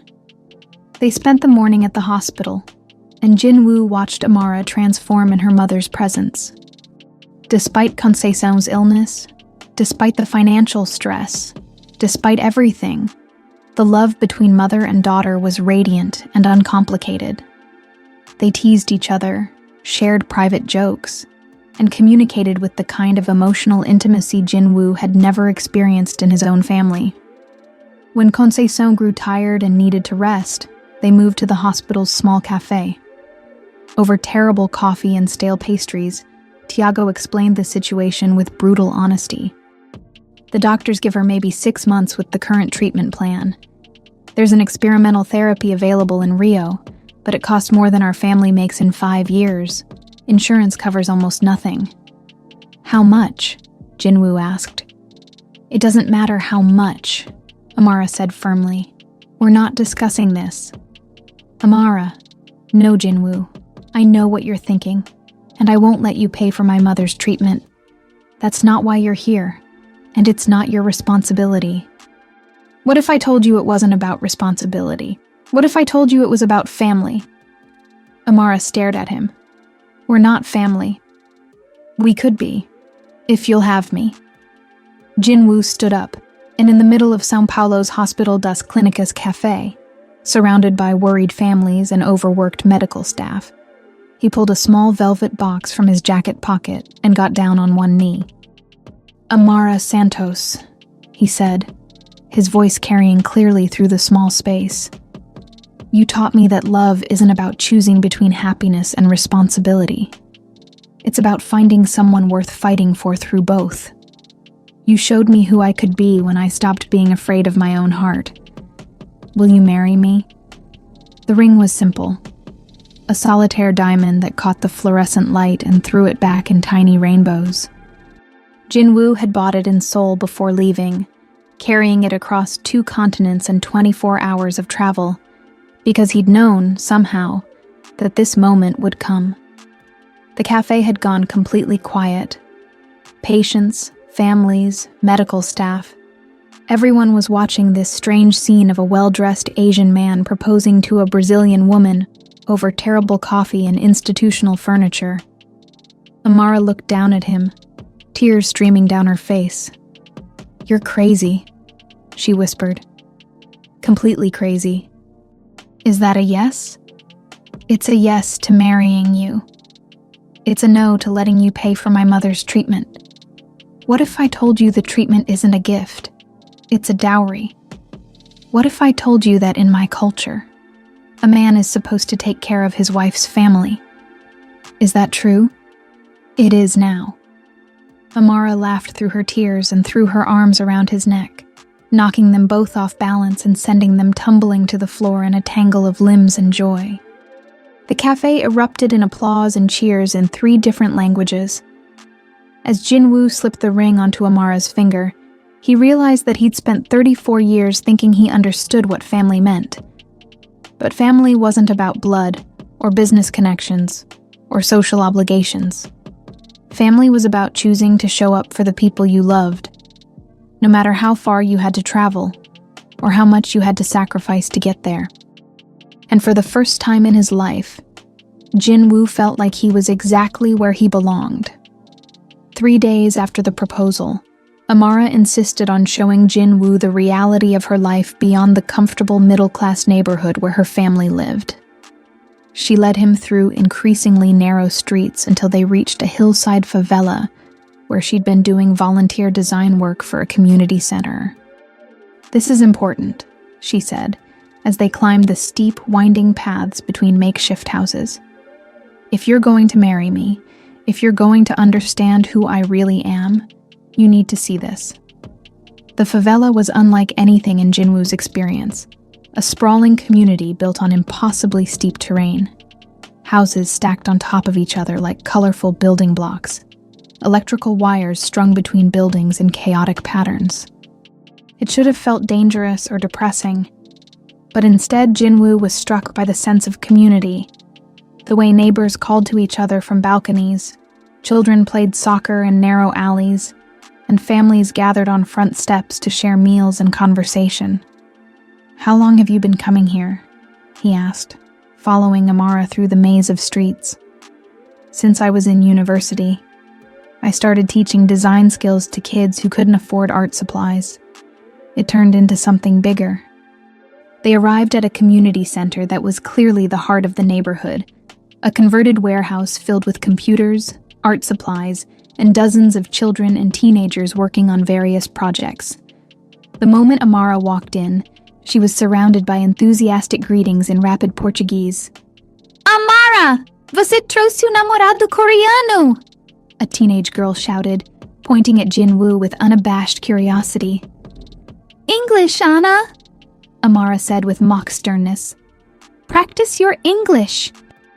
"You brought the Korean boyfriend," Anna corrected herself, grinning. "He's very tall and very rich-looking." Jinwoo found himself the center of attention as 24 kids peppered him with questions in a mixture of Portuguese and broken English. They wanted to know about Korea, about Seoul's skyscrapers, about K-pop and Korean dramas, about why he'd come to Brazil. "He came because he loves Amara," said a boy who couldn't be more than 10. "Like in the novellas." "Carlos watches too much television," Amara said, ruffling the boy's hair. But he's not wrong. For the next several hours, Jinwoo watched Amara work with the kids, helping them design logos for local businesses, teaching them about color theory and composition, encouraging their creativity with endless patience and enthusiasm. This was Amara in her element, not the polished professional who'd impressed his marketing team, but the teacher, the mentor, the woman who saw potential in every person she met. "She pays for half the supplies here," a woman named Rosa told Jinwoo in accented English. Rosa was the center's director, a former teacher who'd started the program with nothing but determination and community support. "When she went to Korea, we thought we'd lost her forever. When she came back, she was different, sadder, but she never stopped helping." "Different how?" Before Korea, Amara talked about traveling the world, building an international career, making a name for herself. After Korea, she just worked. 3 jobs, long hours, no time for dreams. We worried about her. Jinwoo watched Amara helping Carlos design a poster, her face animated with the kind of joy he remembered from their early days in Seoul. What changed her mind about international work? You did, Rosa said simply. After you left Korea, she said her heart was in two places at once, and she couldn't figure out how to live like that. The conversation was interrupted by Anna, who approached with a portfolio clutched against her chest. Amara said you're a businessman in Korea, she said to Jinwoo in careful English. That's right. Could you look at my designs? I want to study graphic design like Amara, but my family says it's not practical. Anna's portfolio was remarkable. Bold, colorful designs that captured the energy of the favela with sophisticated technique. Her talent was obvious, but Jinwoo could also see the limitations imposed by lack of resources and formal training. These are exceptional, he told her honestly. Have you applied to universities? Universities are expensive. My mother works 2 jobs just to keep us in this house. Jinwoo looked around the community center, seeing dozens of talented kids whose potential was constrained by circumstances beyond their control. An idea began forming in his mind, something that would allow him to use his business skills and resources in a way that mattered. Amara, he said, pulling her aside. What if there was a way to help kids like Anna get proper training? What if we could create scholarships, or partner with universities, or even start our own programs? Jinwoo, that would cost. I don't care what it would cost. Look around you. Look at what these kids could accomplish with the right opportunities. Look at what you're already accomplishing here with almost no resources. Amara followed his gaze, seeing the community center through his eyes, not as a humble volunteer project, but as a launching pad for dreams that deserved support.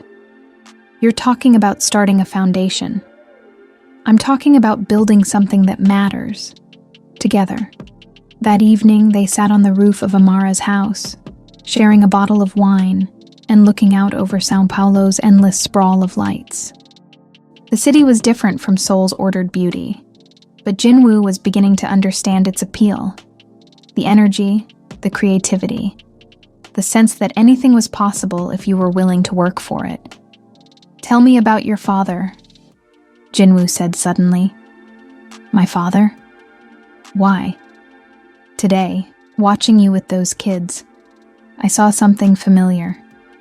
The way you teach, the patience you have, the way you see potential in everyone.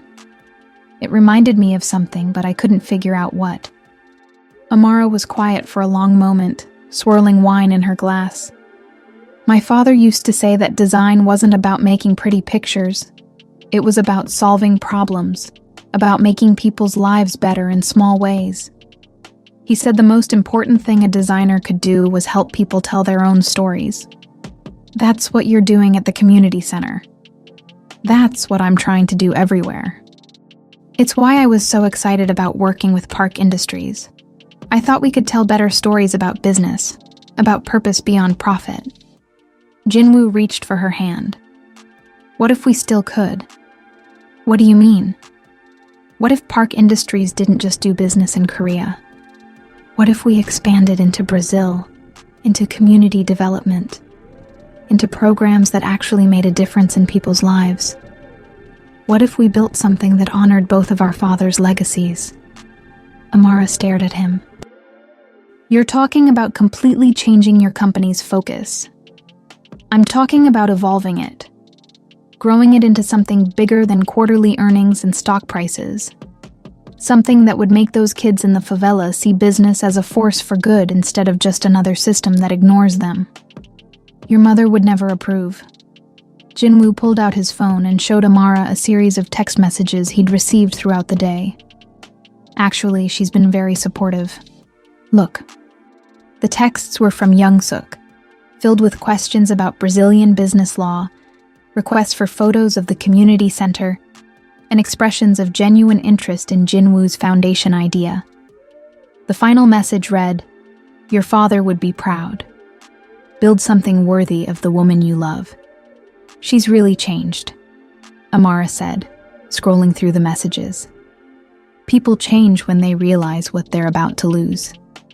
My mother spent 40 years regretting choosing duty over love. She doesn't want me to spend 40 years regretting the opposite choice. They sat in comfortable silence, watching the city lights twinkle below them. Jin-woo realized that for the first time in his life, he wasn't planning 5 years ahead, wasn't calculating risks and returns. He was simply present in this moment, with this woman, building something that felt more like destiny than strategy. "So," Amara said finally, "we're going to revolutionize international business from a favela in São Paulo. We're going to start here and see how far love can take us." But even as Jin-woo spoke the words, his phone buzzed with an urgent call from Seoul, a call that would threaten to destroy everything they were building before they'd even had the chance to begin.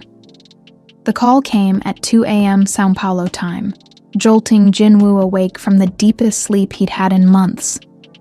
The caller ID showed Chairman Kim's number, and Jin-woo's stomach immediately clenched with dread. Emergency calls from Korea never brought good news. "Sir." Chairman Kim's voice was tight with barely controlled panic. "We have a situation. Choi Min-ho has called a shareholder revolt. He's convinced 3 major investors that your extended absence proves you're unfit to lead. They're demanding an immediate board vote to remove you permanently." Jin-woo sat up in bed, his mind instantly shifting into crisis mode. What's his evidence? Photos from Brazil. You at the hospital, at the favela, the proposal in the cafe. He's spinning it as abandoning your responsibilities for a personal relationship. The narrative is that you've lost focus entirely. When is the vote? Tomorrow at 9 a.m. Seoul time. If you're not here to defend yourself, the board will have no choice but to consider you in breach of your fiduciary duties. Jin-woo looked at Amara sleeping peacefully beside him, her engagement ring catching the moonlight streaming through the window. Waking her meant explaining that their plans for the foundation, for building a life together, might be over before they'd truly begun. "I'll be on the next flight," he said quietly. "Sir, even if you leave immediately, you won't arrive until after the vote concludes. The time zones work against us." Jin-woo closed his eyes, calculating distances and flight times. Chairman Kim was right. By the time he reached Seoul, his fate would already be decided by a board that saw his commitment to Amara as abandonment of duty. "Then we'll handle it remotely. Set up a video conference for the vote. Min-ho is arguing that your physical absence from Korea for 3 months demonstrates exactly his point about abandoning responsibilities. A video call won't help your case." "What will help my case?" There was a long pause. "Returning immediately and ending the relationship publicly. Making a clear statement that personal desires won't interfere with corporate leadership again. The familiar ultimatum. Choose the empire or choose love." Jin-woo had thought he'd moved beyond such impossible decisions, but apparently, some battles had to be fought more than once. "I need an hour to think," he said finally.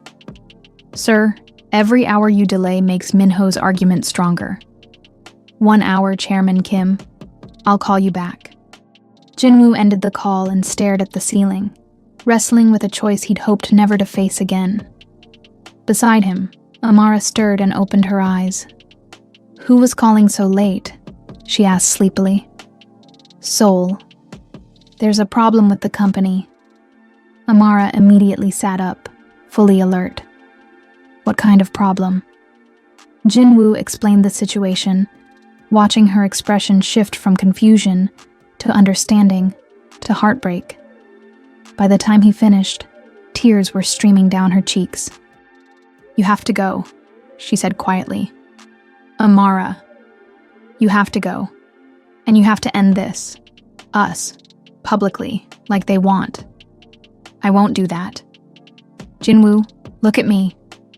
She turned to face him directly, her voice steady despite the tears. "That company employs thousands of people. It supports their families, their dreams. their futures. You can't let it be destroyed because of me. It won't be destroyed. Minho just wants control. And what if he gets it? What if he runs it into the ground trying to prove he's better than you? What if all those people lose their jobs because you chose love over responsibility? What if I choose responsibility over love and spend the rest of my life regretting it? Then you'll be like your mother was, Amara said softly. And maybe that's not the worst thing. Maybe sometimes the people we love most are the ones we have to let go to protect them. They sat in silence as the weight of impossible choices settled around them. Outside, São Paulo was beginning to stir.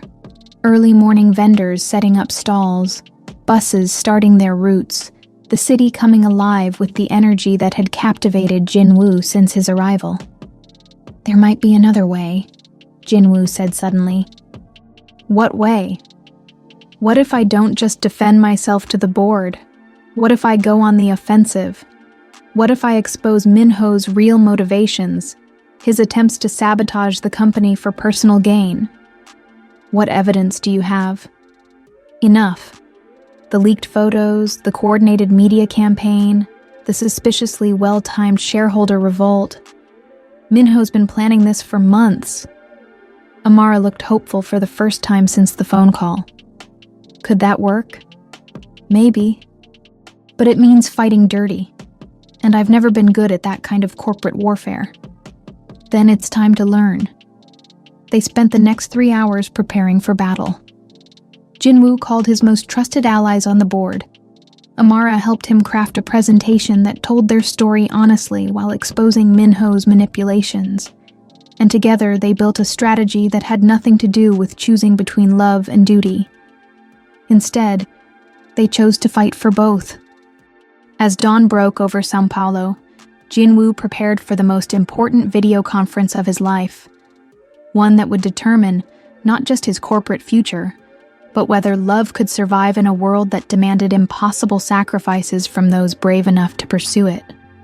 Whatever happens, Amara said, helping him adjust his tie via their laptop camera, I want you to know that loving you has been the greatest adventure of my life. Past tense? Jinwoo asked with a slight smile. Present continuous tense, she corrected, returning his smile. Loving you is the greatest adventure of my life, and if we lose everything fighting for it, at least we'll lose it together. As Seoul connected to the video call that would decide their fate, Jinwoo realized that sometimes the biggest risk wasn't choosing between love and responsibility. Sometimes the biggest risk was daring to believe you could have both. The Park Industries boardroom had never felt more like a gladiatorial arena. Jinwoo's image filled the large screen at the head of the table, broadcasting from Amara's family's modest living room in São Paulo. The contrast was intentional and symbolic. The CEO who had supposedly abandoned his luxury lifestyle for love, defending himself from 10,000 miles away. Choi Minho sat at the opposite end of the table from the screen, his confident smile betraying his certainty of victory. He'd spent weeks building his case, and the evidence seemed damning. Jinwoo's extended absence, the public relationship with a foreign woman, the apparent prioritization of personal desires over corporate responsibilities. Ladies and gentlemen, Chairman Kim began formally, we're here to address concerns about CEO Park Jinwoo's recent conduct and its impact on company performance and reputation. Before we begin, Jinwoo's voice came clearly through the speakers. I'd like to present new information that I believe is relevant to these proceedings. Minho's smile faltered slightly. This isn't a trial, Jinwoo. It's a business meeting about your fitness to lead. Exactly. And part of fitness to lead is the ability to identify threats to the company, both external and internal. Jinwoo's presentation began with financial data, detailed analysis showing that despite the temporary stock decline following the media coverage of his relationship, Park Industries' long-term performance had actually improved during his sabbatical. New contracts, international partnerships, and innovative projects had all moved forward under the remote leadership structure. The stock price recovered completely within 6 weeks, Jin-woo explained, and our Q3 earnings exceeded projections by 12%. If my personal life had truly damaged the company, these numbers would tell a different story. Director Park Hyun-soo leaned forward with interest. These are impressive figures. How do you account for the continued success during your absence? Simple. I built systems and hired people capable of excellence. A good CEO delegates.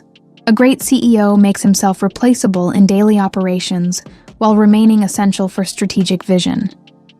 But Jin-woo wasn't finished. The next slide showed phone records, financial transactions, and a timeline that painted a very different picture of recent events.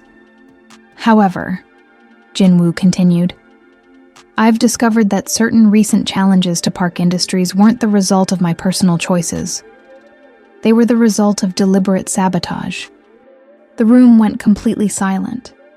Minho's face had gone pale, but he maintained his composure. That's a serious accusation, Chairman Kim said carefully. It is, and I have serious evidence. Jin-woo's presentation revealed a pattern of coordinated attacks, leaked confidential information to competitors, strategic timing of negative media coverage, and financial backing for the hostile takeover attempt that came from sources linked to Minho's personal investments. The photographer who took the initial pictures of Amara and me received payment from a shell company registered to Minho's cousin.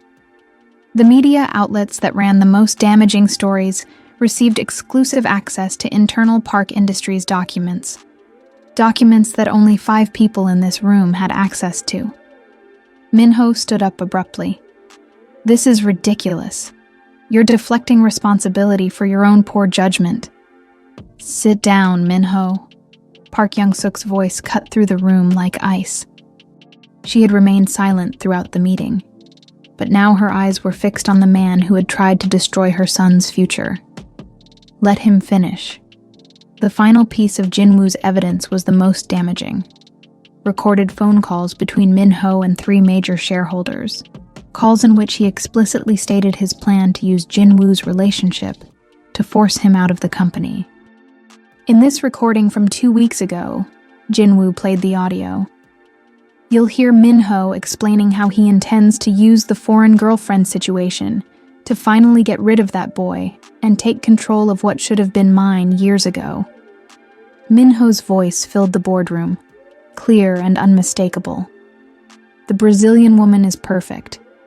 She gives us everything we need to paint Jin-woo as emotionally compromised and unfit for leadership. By the time I'm finished, the board will beg me to take over. The silence following the recording was deafening. Minho looked like a trapped animal, his carefully constructed facade crumbling in real time. Where did you get this recording? He demanded. From someone who was tired of watching you try to destroy the company from within, Jin-woo replied calmly. Someone who believes Park Industries deserves better than a CEO who would sabotage his own colleagues for personal ambition. Chairman Kim cleared his throat, his discomfort obvious. Minho, do you have a response to these accusations? This is entrapment. Those recordings are taken out of context. The context, Young-suk interrupted, is that you've been systematically undermining my son and this company for your own gain. The question now is whether we press charges for corporate espionage or simply accept your resignation. The vote that followed wasn't even close. Minho was removed from the board unanimously, and Jin-woo's position as CEO was reconfirmed with full support for his remote leadership arrangement. But as the meeting concluded, Jin-woo realized that winning this battle meant very little if he lost the war for his personal happiness. Through the screen, he could see Amara in the background of his video feed, and her expression was one of quiet devastation. After the board members disconnected, Young-suk remained on the call. Well done, my son. Your father would have been proud of how you handled that. Would he have been proud of the cost? Jin-woo asked. What cost? Look behind me, Amioni. Look at Amara's face. She thinks this proves that loving me will always mean she's a liability, that our relationship will always be a weapon someone can use against me. Young-suk studied Amara's image on her screen, the woman who had been brave enough to walk away once to protect Jinwoo, who looked ready to do it again. Then prove her wrong, Young-suk said simply. You've won the boardroom. Now win her heart back. How? The same way your father won mine, even after my parents forced us apart. Show her that love isn't a liability. It's the only thing that makes power worth having. As the call ended, Jinwoo turned to face Amara, who was sitting quietly on the sofa, her hands folded in her lap. We won, he said. You won, she corrected. And you won by proving that I'm exactly what your enemies said I was. A distraction, a weakness they could exploit. Amara, that's not... It is, Jinwoo. And the next time someone wants to hurt you, they'll come for me again. They'll come for us. Is that really the life you want? Jinwoo knelt in front of her, taking her hands in his. It's the only life I want, but only if you're brave enough to want it too. The question hung between them like a bridge waiting to be crossed. Would love be strong enough to survive in a world that saw it as a vulnerability rather than a strength? The answer would determine not just their future, but whether two people from different worlds could build something stronger than the forces trying to tear them apart. 2 days after the board meeting victory, Jinwoo sat in the Santos family's small garden, watching Conceição tend to her plants despite her illness. The chemotherapy had made her weak, but she insisted on maintaining her small patch of green life in their concrete world. She does this every morning, Amara said, joining him on the wooden bench her father had built years ago. They do need her. Just like you need me, and I need you. Amara had been distant since the board meeting, withdrawing into the protective shell she'd built around her heart. Jinwoo understood. She'd watched him fight a corporate war where their love was used as ammunition, and she couldn't unsee that reality. Jinwoo, she said quietly, I've been thinking about what happened in Seoul. And I think we need to be realistic about what this means. You defeated Minho this time, but there will be other Minhos. Other people who see our relationship as your weakness. Other battles where loving me becomes a liability. Jinwoo turned to face her directly. So what are you suggesting? I'm suggesting that maybe we should end this before it gets worse. Before someone finds a way to use our love against you that you can't defend against. You want to give up? I want to protect you. From what? From being happy? From having someone who loves me enough to walk away if she thinks it's best for me? Tears gathered in Amara's eyes. From losing everything that matters to you. Amara, look at me. Jinwoo waited until she met his gaze. You are everything that matters to me. The company, the money, the reputation. They're just tools. But you're the reason I want to use those tools to build something meaningful. But if I'm constantly a target, then we deal with it together. We get better security, better lawyers, better strategies. We don't surrender to people who want to use love as a weapon. Before Amara could respond, Tiago appeared in the garden doorway with Jinwoo's phone in his hand. It's your mother, he said. She says it's important. Young-suk's face appeared on the screen, but she wasn't calling from her office. She was sitting in what looked like a hotel room, and her expression was serious but not alarmed. Jinwoo, I'm in São Paulo. What? Where? I landed an hour ago. I'm at the Copacabana Palace. We need to talk, all three of us. You, me, and Amara. Can you come? 2 hours later, they sat in the elegant lobby of one of South America's most prestigious hotels, an unlikely trio navigating cultural and emotional territory that none of them had ever explored before. Miss Santos, Young-suk began in carefully pronounced English. I owe you an apology. Amara looked startled. Mrs. Park, you don't... I do. When I offered you money to leave my son, I was acting out of fear. Fear that he would make the same mistakes I made, that he would choose passion over pragmatism and regret it later. But watching him fight for you, watching him become the kind of leader who can win corporate battles and still prioritize love, I realized I was wrong. About what? About thinking that love and success are mutually exclusive. Your relationship doesn't make Jinwoo weak.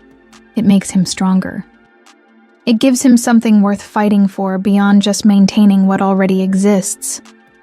Jinwoo reached for Amara's hand, squeezing gently. Aomioni, what are you really saying? I'm saying that I want you to come home to Seoul. Both of you. Together. But the media attention, the corporate politics, will be managed. I've spent the last 2 days meeting with our public relations team, our legal department, and our board of directors. We're prepared to announce Park Industries' expansion into Brazil, with Amara as our Director of International Community Development. Amara stared at her. What? The foundation you and Jinwoo discussed. We're making it real. A $50 million commitment over 5 years to education and development programs throughout Latin America, starting with the favela where you volunteer. You're offering me a job? I'm offering you a partnership. Park Industries needs someone who understands how to build bridges between cultures, how to make corporate resources serve community needs. Someone who can help us become the kind of company that creates value beyond just profit margins. Jinwoo felt something shift in his chest, the same feeling he'd had in the hospital cafe when Amara accepted his proposal, the sense that impossible things were suddenly becoming inevitable. There's more, Young-suk continued. I've also arranged for your mother's treatment, the experimental therapy in Rio, plus the best oncology team in South America. Park Industries' medical insurance will cover everything. Amara's composure finally cracked completely. She buried her face in her hands and sobbed. Not with sadness, but with overwhelming relief and gratitude. Why? She asked through her tears. Why are you doing this? Because 40 years ago, I was forced to choose between love and family duty.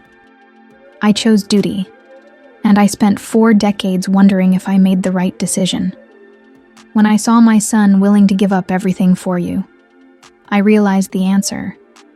Duty without love is just sophisticated slavery.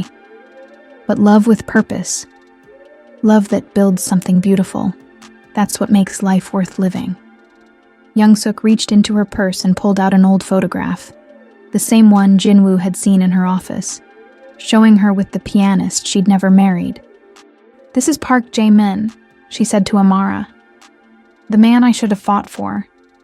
He died last year, alone, successful, but alone. I don't want Jinwoo to wonder for 40 years whether he chose correctly. I want him to know he chose love and found a way to make it work. They sat in the elegant hotel lobby. 3 people from different generations and cultures, bound together by the understanding that love wasn't a luxury or a weakness. It was the foundation upon which everything else worth building had to rest. So, Jinwoo said finally, are you ready to come home with me? To Seoul? To a life where we build something extraordinary together? Amara wiped her tears and smiled, the radiant, unguarded smile that had first captured his attention in a Hongdae cafe. I'm ready, she said. But first we have a wedding to plan. And this time I want your mother to help. Young-suk's smile was the brightest Jinwoo had ever seen from her. I thought you'd never ask. As they left the hotel together, Jinwoo realized that sometimes the greatest victory wasn't winning the battle. It was convincing everyone involved that there had never been a war in the first place. Love, it turned out, was the ultimate corporate strategy. 3 months later, Jinwoo stood in the arrivals terminal of Incheon Airport, his arm around Amara as they faced the wall of camera flashes and shouted questions from the Korean media. But this time, The attention felt different, not like an invasion, but like a celebration. The headlines had been building for weeks. Park Industries announces major Brazil expansion. CEO's fiancé to lead international development. Korean-Brazilian partnership could change corporate philanthropy. Mr. Park! Miss Santos! How does it feel to be back? A reporter called out in English. It feels like coming home, Amara answered confidently, her Korean pronunciation much improved after months of intensive study. I'm excited to bring everything I learned in Brazil to our work here in Seoul. The press conference that followed was unlike anything in Park Industries' corporate history.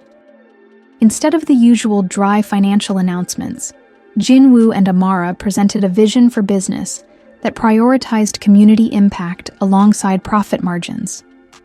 They showed videos from the São Paulo favela, where construction had begun on a new design school, funded by Park Industries, but operated by local community leaders. This isn't charity, Jin-woo explained to the gathered media. This is investment in human potential. When we give people the tools to tell their own stories, to build their own futures, everybody wins. Miss Santos, a Korean reporter asked, some critics say you're using your relationship with CEO Park to promote your personal agenda. How do you respond? Amara's answer was calm and confident. I'd say those critics don't understand that personal and professional growth aren't mutually exclusive. Jin-woo became a better CEO when he learned to see business as more than just numbers on a spreadsheet. I became a better designer when I learned to think globally while acting locally. Our relationship didn't compromise our professional judgment, it enhanced it. Back at the Park Industries building, the transformation was visible immediately. The sterile corporate art had been replaced with pieces from Brazilian and Korean artists, creating visual bridges between cultures. The executive floor included a new community outreach center, where local nonprofits could present proposals for partnership programs. It's like a completely different company, Lee Jae-sung observed, as he briefed Jin-woo on the changes that had occurred during his final month in Brazil. Employee satisfaction is at an all-time high. Our international partnerships have doubled, and the stock price has reached record levels. What about the board? Completely supportive. Especially after the Brazil expansion announcement generated more positive media coverage than Park Industries has received in the past decade combined. That evening, Jin-woo and Amara stood on the rooftop of his penthouse, now their penthouse, looking out over Seoul's glittering skyline. The apartment had been transformed during their absence, filled with personal touches that made it feel like a home rather than a museum. Photographs from Brazil, plants that Conceição had insisted they bring to Korea, artwork from the favela community center. Do you miss it? Jin-woo asked. São Paulo? Every day. But I don't miss feeling like I had to choose between my dreams and my family. Here, I can do work that matters while being with the person I love. That's not something I ever thought was possible. What about the cultural adjustment? Seoul is so different from Brazil. Amara laughed, the sound carrying across the city lights. Jin-woo, 6 months ago you were a workaholic CEO who had never eaten street food or taken public transportation. If you can learn to be human, I can learn to be Korean. You don't have to become Korean. You just have to become you here. And who is that exactly? The woman who taught me that bridges aren't just about architecture. They're about connection. The woman who showed me that the most important business metric isn't profit margin. It's lives changed. Their wedding was planned for the following spring, a ceremony that would blend Korean and Brazilian traditions in ways that honored both cultures, without compromising either. Young-suk had thrown herself into the planning with enthusiasm that surprised everyone, especially herself. I never had the wedding I wanted, she'd confided to Amara during one of their planning sessions. But I can make sure you have the wedding you deserve. As they prepared for bed in their transformed apartment, Jin-woo reflected on how much had changed since that first collision in the Hongdae Cafe. He'd learned to see success as more than corporate achievement, learned to value connection over control, learned that the biggest risk in life wasn't losing everything. It was never being brave enough to fight for what mattered. Jinwoo? Amara's voice was soft in the darkness. Yes? Are you happy? The question was simple, but the answer represented a fundamental shift in how Jinwoo understood his own life. I'm not just happy, he said. I'm complete. For the first time in my life, I'm exactly who I'm supposed to be, with exactly the person I'm supposed to be with, doing exactly the work that matters. Even when it's complicated? Especially when it's complicated.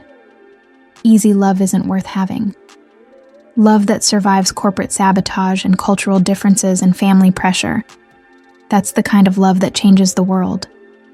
As Seoul hummed to life around them, Jinwoo realized that his story had never been about choosing between love and responsibility.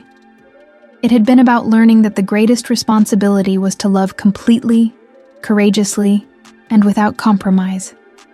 The empire he'd built was stronger than ever. But more importantly, the bridge he'd built to Amara's heart had become the foundation for everything else worth constructing.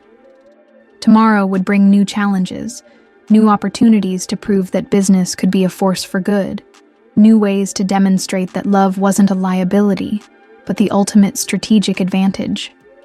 But tonight, he was simply a man who had found his way home. 1 year later, the morning of Jinwoo and Amara's wedding dawned clear and bright over Seoul, with spring cherry blossoms providing a perfect backdrop for what promised to be the social event of the year. But in the bridal suite of the Shilla Hotel, Park Young-suk sat alone with her son's fiancé, sharing a moment that neither woman had expected when they first met. Are you nervous? Young-suk asked, carefully adjusting Amara's hanbok, a stunning fusion of traditional Korean silk with Brazilian-inspired embroidery that represented both cultures beautifully. Terrified, Amara admitted with a laugh. Not about marrying Jinwoo, but about everything else. The ceremony, the media attention, the expectations of being married to Korea's most eligible bachelor. You know what I was thinking about this morning? Young-suk said, smoothing an invisible wrinkle from the silk. My own wedding day. I was terrified too, but for different reasons. What reasons? I was marrying a good man who would take care of me, provide for me, give me a respectable life, but I wasn't marrying the man I loved. I was 23 years old, and I was already settling for safety instead of pursuing happiness. Amara turned to face her future mother-in-law directly. Do you regret it? I regret not fighting harder for what I wanted. But I don't regret Jinwoo's father entirely. He was a kind man who deserved better than a wife who never stopped mourning her first love. And without him, I wouldn't have Jinwoo. And Jinwoo wouldn't have found you. Young-suk moved to the window, looking out over Seoul's bustling streets where wedding guests were already gathering. When I first met you, I saw everything I was afraid of. Passion, unpredictability, the kind of love that makes people do irrational things. I thought that kind of love was dangerous. And now? Now I think the opposite. I think rational love, love that's calculated and careful and convenient, is what's dangerous. It creates marriages like mine was, functional but hollow. What you and Jinwoo have, it's messy and complicated and sometimes inconvenient, but it's real. And real love creates real happiness. There was a soft knock at the door, and Kaya entered wearing her maid of honor dress, an elegant design that complemented Amara's handbook perfectly. Ladies, we have a situation, she announced with the tone of someone who thrived on solving problems. The Brazilian side of the family has arrived, and they've brought instruments. Lots of instruments. The hotel staff doesn't know what to do. Amara laughed, the sound bright and unworried. That would be my cousin Miguel and his samba group. They've been planning to serenade Jinwoo for months. In the middle of a traditional Korean ceremony? Young-suk asked. Actually, Amara said with a mischievous smile, I was hoping we could blend some Brazilian music into the reception. Music is the universal language, after all. Young-suk considered this for a moment, then surprised both younger women by smiling broadly. You know what? Let's do it. Let's have the kind of wedding that celebrates everything we are instead of what we're expected to be. An hour later, the ceremony itself was a masterpiece of cultural fusion. Jin-woo, resplendent in traditional Korean formal wear, waited at the altar as Amara walked down the aisle to a subtle blend of classical Korean music and Brazilian bossa nova. The ceremony included elements from both traditions, tea ceremonies and samba rhythms, formal bows and warm embraces, ancient rituals and contemporary vows. When it came time for Jin-woo and Amara to exchange personal vows, they spoke in both Korean and Portuguese, creating a linguistic bridge that brought tears to eyes throughout the audience. Amara, Jin-woo said in Korean, then repeated in English for the international guests. You taught me that the bravest thing a person can do isn't to protect what they have, but to risk it all for something better. You showed me that love isn't a weakness to be managed, but a strength to be celebrated. Today I promise not just to love you, but to keep learning from you, keep growing with you, and keep building bridges to whatever dreams we haven't even imagined yet. Jin-woo, Amara replied, her voice steady despite her tears. You showed me that home isn't a place. It's the person who sees all of you and chooses to stay anyway. You taught me that the biggest adventures aren't about traveling to new countries, but about becoming new versions of yourself, with someone who makes you braver than you knew you could be. I promise to keep surprising you, keep challenging you, and keep loving you even when it's complicated. The reception that followed was unlike anything Seoul had ever seen. Traditional Korean performances shared the stage with Brazilian musicians. Kimchi sat beside feijoada on the buffet tables, and guests moved seamlessly between formal Korean toasts and exuberant Brazilian dancing. Young-suk found herself in the middle of it all, learning samba steps from Amara's aunt while teaching Korean card games to Brazilian cousins. At one point, she caught sight of herself in a mirror, laughing, dancing, fully present in a moment of pure joy, and barely recognized the woman looking back at her. Having fun? Jin-woo asked, appearing beside his mother with 2 glasses of champagne. I'm having the time of my life, she admitted. Is this what happiness feels like? This is what happens when you stop being afraid of it. They watched Amara teaching a group of Korean businessmen how to dance foro, her laughter infectious as she guided their clumsy but enthusiastic attempts at Brazilian rhythm. She's remarkable, Young-suk said. I understand now why you were willing to risk everything for her. The funny thing is, I didn't risk everything. I gained everything. The company is more successful than ever. Our family is closer than it's been in years, and I wake up every morning excited about what we're building together. What are you building? A life that matters, a business that serves people instead of just using them, a love that makes both of us better than we could have been alone. As the evening wound down, Young-suk stood with the newlyweds on the hotel's garden terrace, looking out over the city lights of Seoul. The wedding had been a perfect metaphor for what Jin-woo and Amara had accomplished, taking 2 different worlds and creating something beautiful from their combination. I have a confession to make, Young-suk said to both of them. When I first offered you money to leave Amara, it wasn't just about protecting Jin-woo from making a mistake. It was about protecting myself from having to admit that I had made one. What mistake? Amara asked gently. The mistake of choosing fear over love, safety over adventure, what other people expected over what my heart wanted. Watching you 2 fight for each other forced me to confront 40 years of wondering what if. It's not too late, you know, Jin-woo said quietly. To stop wondering what if and start asking what now. Young-suk smiled, and for the first time in decades, it was a smile full of possibility rather than resignation. You're right. Maybe it's time for this old woman to take some lessons in being brave. As fireworks lit up the Seoul sky, a surprise finale arranged by Tiago and executed with typically Brazilian flair.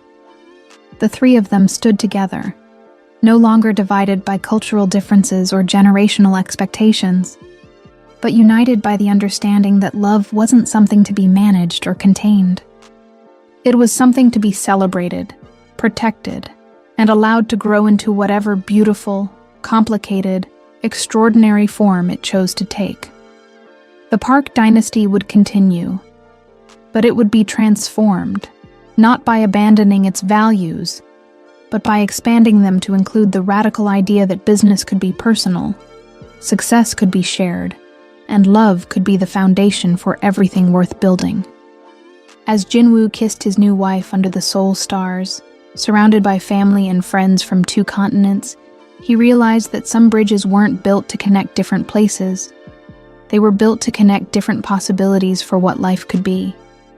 6 months after the wedding, Park Industries was preparing to announce its most ambitious project yet, a global network of community development centers that would replicate the success of the São Paulo program in 12 cities across 3 continents. The press conference was scheduled for 2 p.m. Seoul time, with simultaneous broadcasts to major media markets worldwide. But an hour before the announcement, Jinwoo received a call that threatened to overshadow everything they had worked to build. "Sir," Lee Jae-sung's voice was tight with concern. "We have a problem. Someone has leaked the financial details of your mother's medical insurance coverage for Mrs. Santos. The story is spinning it as nepotism, as you using company resources for personal benefits." Jinwoo felt the familiar tightness in his chest. Not anxiety this time, but anger. "Who leaked it?" "We're still investigating, but the damage is immediate. 3 board members are asking for an emergency meeting, and the financial press is questioning whether this violates corporate governance standards." "What's the actual financial impact?" "Minimal. Mrs. Santos's treatment costs represent less than 0.01% of our annual budget, and it's completely legal under our executive family benefit policies. But perception-wise, it looks like I'm using shareholders' money to take care of my wife's family." Jinwoo looked across their home office where Amara was reviewing presentation materials for the press conference, her face focused and excited about announcing the global expansion of their community development program. She had no idea that their life was once again under attack. "Jae-sung, who's driving this story?" The initial leak came from Business Daily Korea, but it's being picked up internationally. The reporter is Kim Min-jun.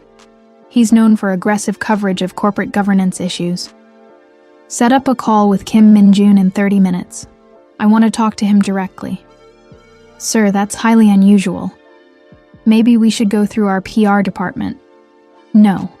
If someone wants to question my integrity, they can do it to my face."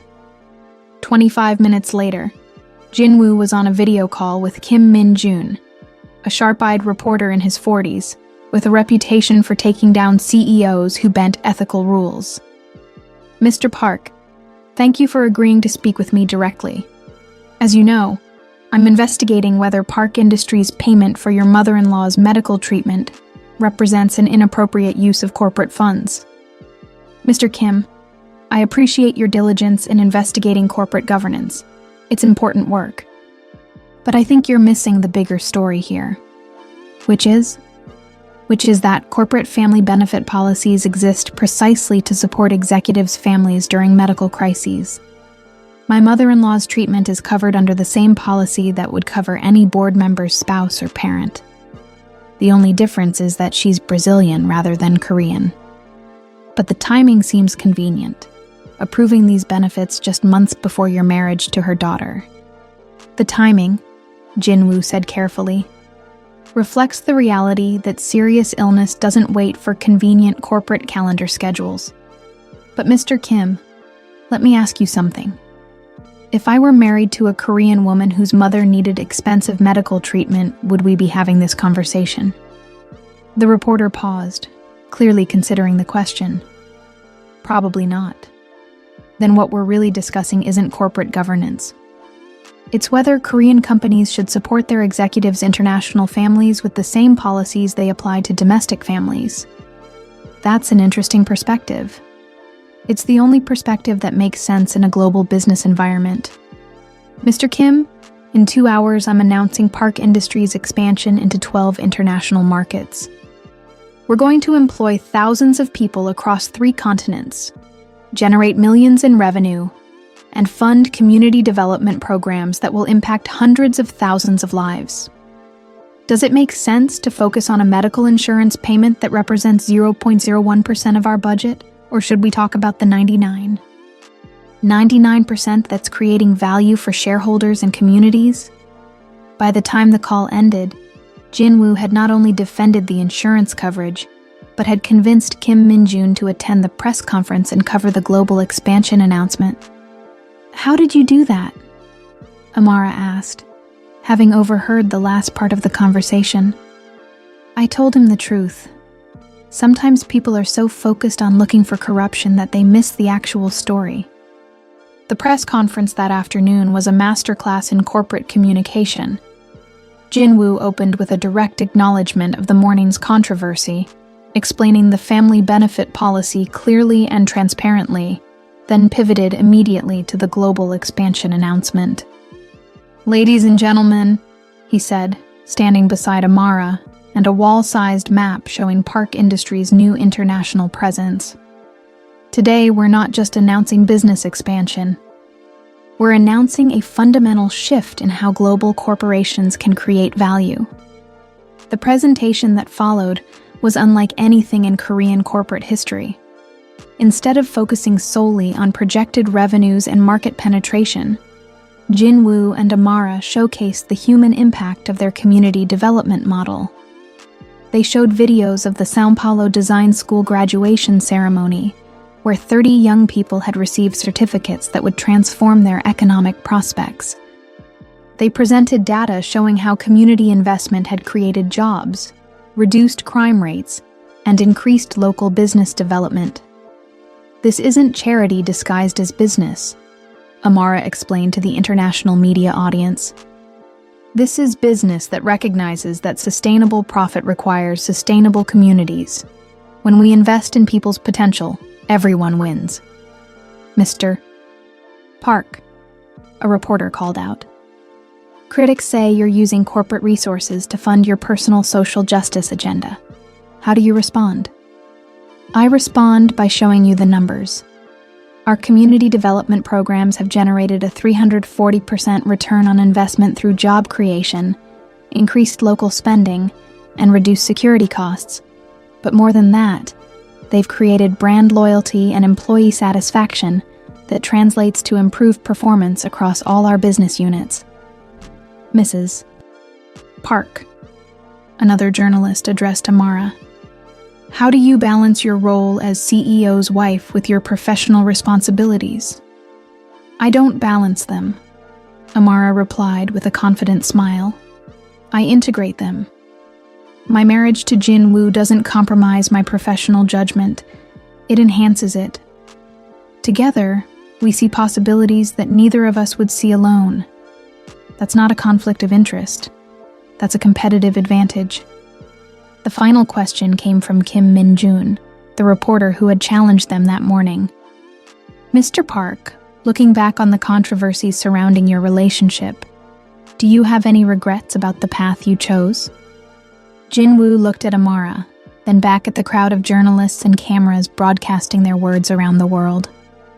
My only regret, he said, is that it took me 34 years to learn that the greatest business strategy isn't about eliminating risk. It's about taking the right risks for the right reasons. I risked everything for love, and I gained everything that matters. A partner who makes me better, work that creates lasting value, and the knowledge that success isn't worth having unless you can share it with someone who sees you as more than your achievements. The press conference ended with thunderous applause. But more importantly, it ended with a fundamental shift in how the media and the business community viewed Jinwoo and Amara's partnership. They weren't just a CEO and his wife. They were co-architects of a new model for conscious capitalism. As they left the conference room, Amara took Jinwoo's hand and squeezed it tight. "Ready for the next adventure?" she asked. "With you, I'm ready for anything." But neither of them could have predicted that their next adventure would involve a phone call from Brazil, with news that would test everything they thought they knew about family, sacrifice, and the true meaning of home. 2 years later, Jinwoo stood in the same Incheon airport terminal where this story had begun, but this time, he wasn't on his knees begging someone not to leave. This time, he was waiting with barely contained excitement for the arrival of guests who would change their lives forever. The park industry's global expansion had exceeded every projection. 12 community development centers across 3 continents were generating not just profits, but measurable social impact. The São Paulo Center alone had graduated over 200 students, created 150 permanent jobs, and attracted international attention from corporations wanting to replicate their model. But today wasn't about business. Today was about family. Flight 453 from São Paulo is now arriving at Gate 12. The announcement echoed through the terminal in Korean, English, and Portuguese. A linguistic bridge that perfectly represented how much Seoul had changed in the past 3 years. Amara squeezed Jinwoo's hand as they watched passengers begin to emerge from customs. "Are you nervous?" "Terrified," he admitted. "What if they don't like Korea? What if the language barrier is too difficult? What if you stop worrying and remember that love translates into any language?"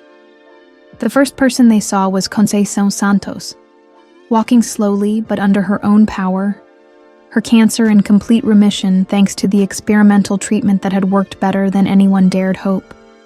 Behind her came Tiago, grinning widely as he pushed a cart loaded with luggage and what appeared to be several musical instruments. But it was the third figure who made Jinwoo's breath catch in his throat, a tiny girl with Amara's eyes and smile, holding Conceição's hand and looking around the airport with wonder and curiosity. "Tia Amara," the child called out in Portuguese, breaking free from her grandmother's grip and running toward them. Amara knelt down and caught her 3-year-old niece, Isabella, in a fierce hug. "Minha princesa, how was the flight?"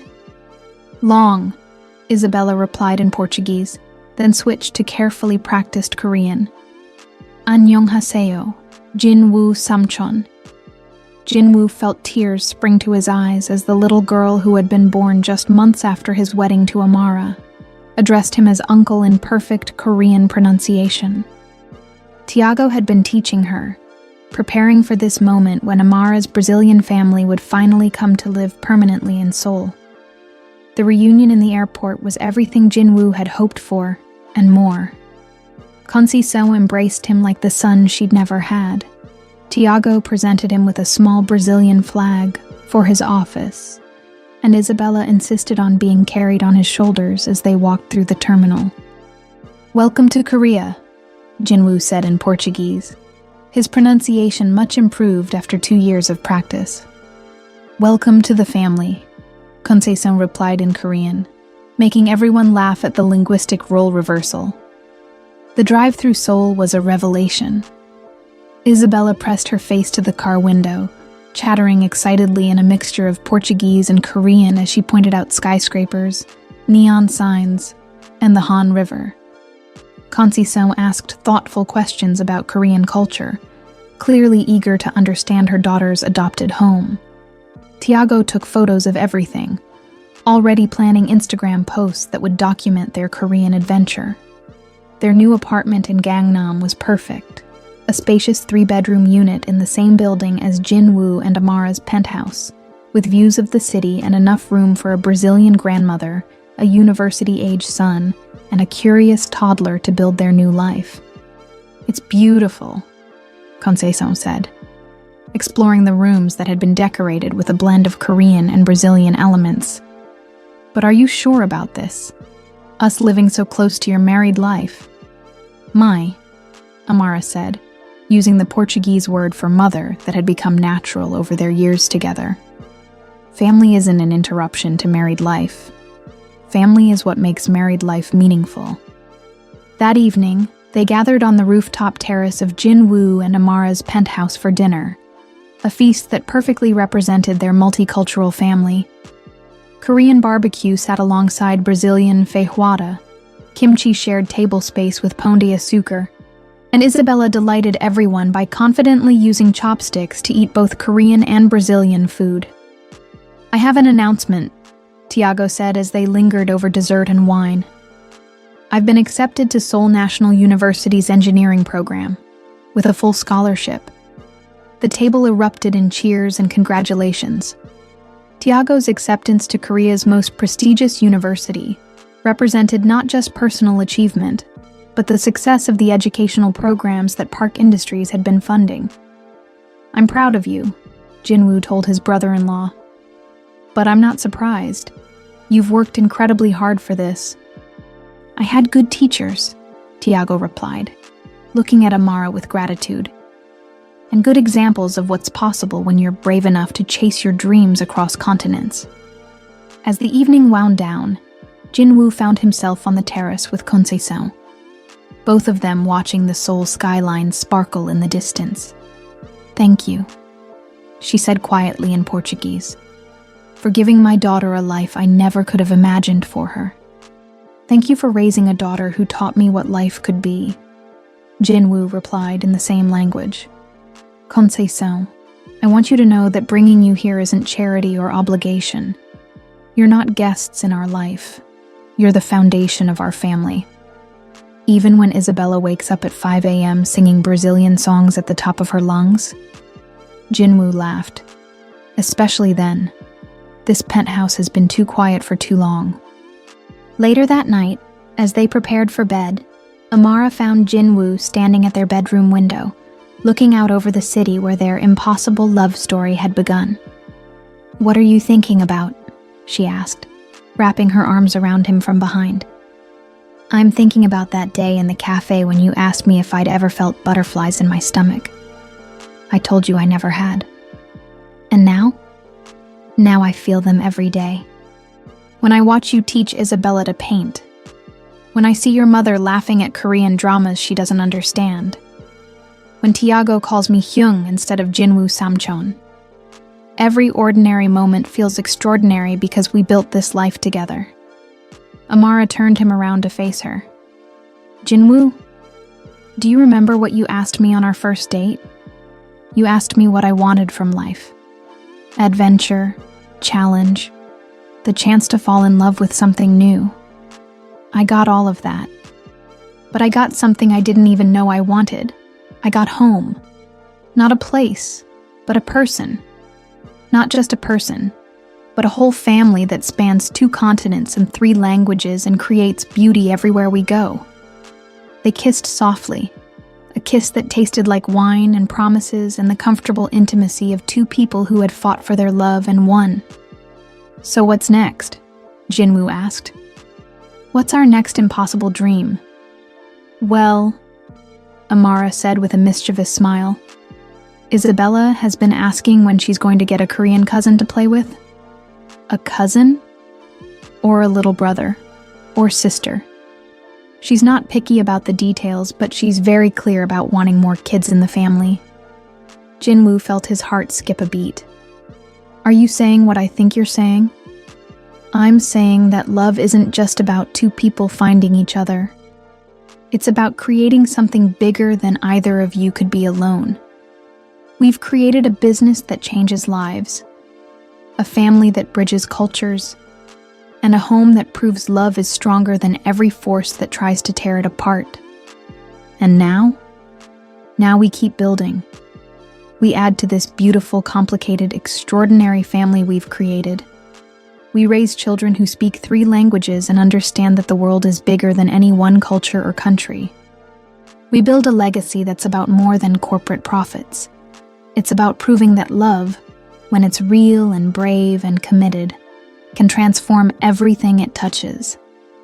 As they fell asleep that night, surrounded by the sounds of their extended family settling into their Korean home, Isabella's sleepy singing from down the hall, Conceição's quiet prayers in Portuguese, Tiago's late-night phone call with friends from Brazil, Jinwoo realized that his story had never been about choosing between love and responsibility. It had been about discovering that the deepest responsibility was to love completely, to build bridges instead of walls, and to create something beautiful enough to justify all the risks they'd taken to get there. 3 years ago, he'd been a man who measured success in stock prices and quarterly projections. Now he was a man who measured it in languages learned, lives changed, and the laughter of a little girl who called him uncle in Korean, and taught him that the most important business metric was how many people you could love without compromising who you were.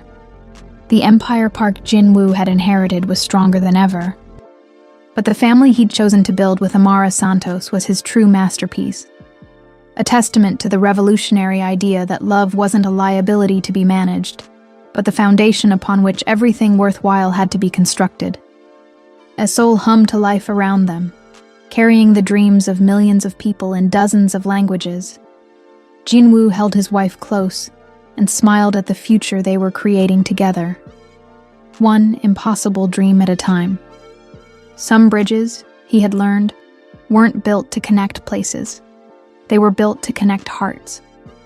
And the bridge he'd built to Amara's heart had become the pathway to a life more extraordinary than anything he'd ever dared to imagine possible. Forever, finally, was exactly where they belonged.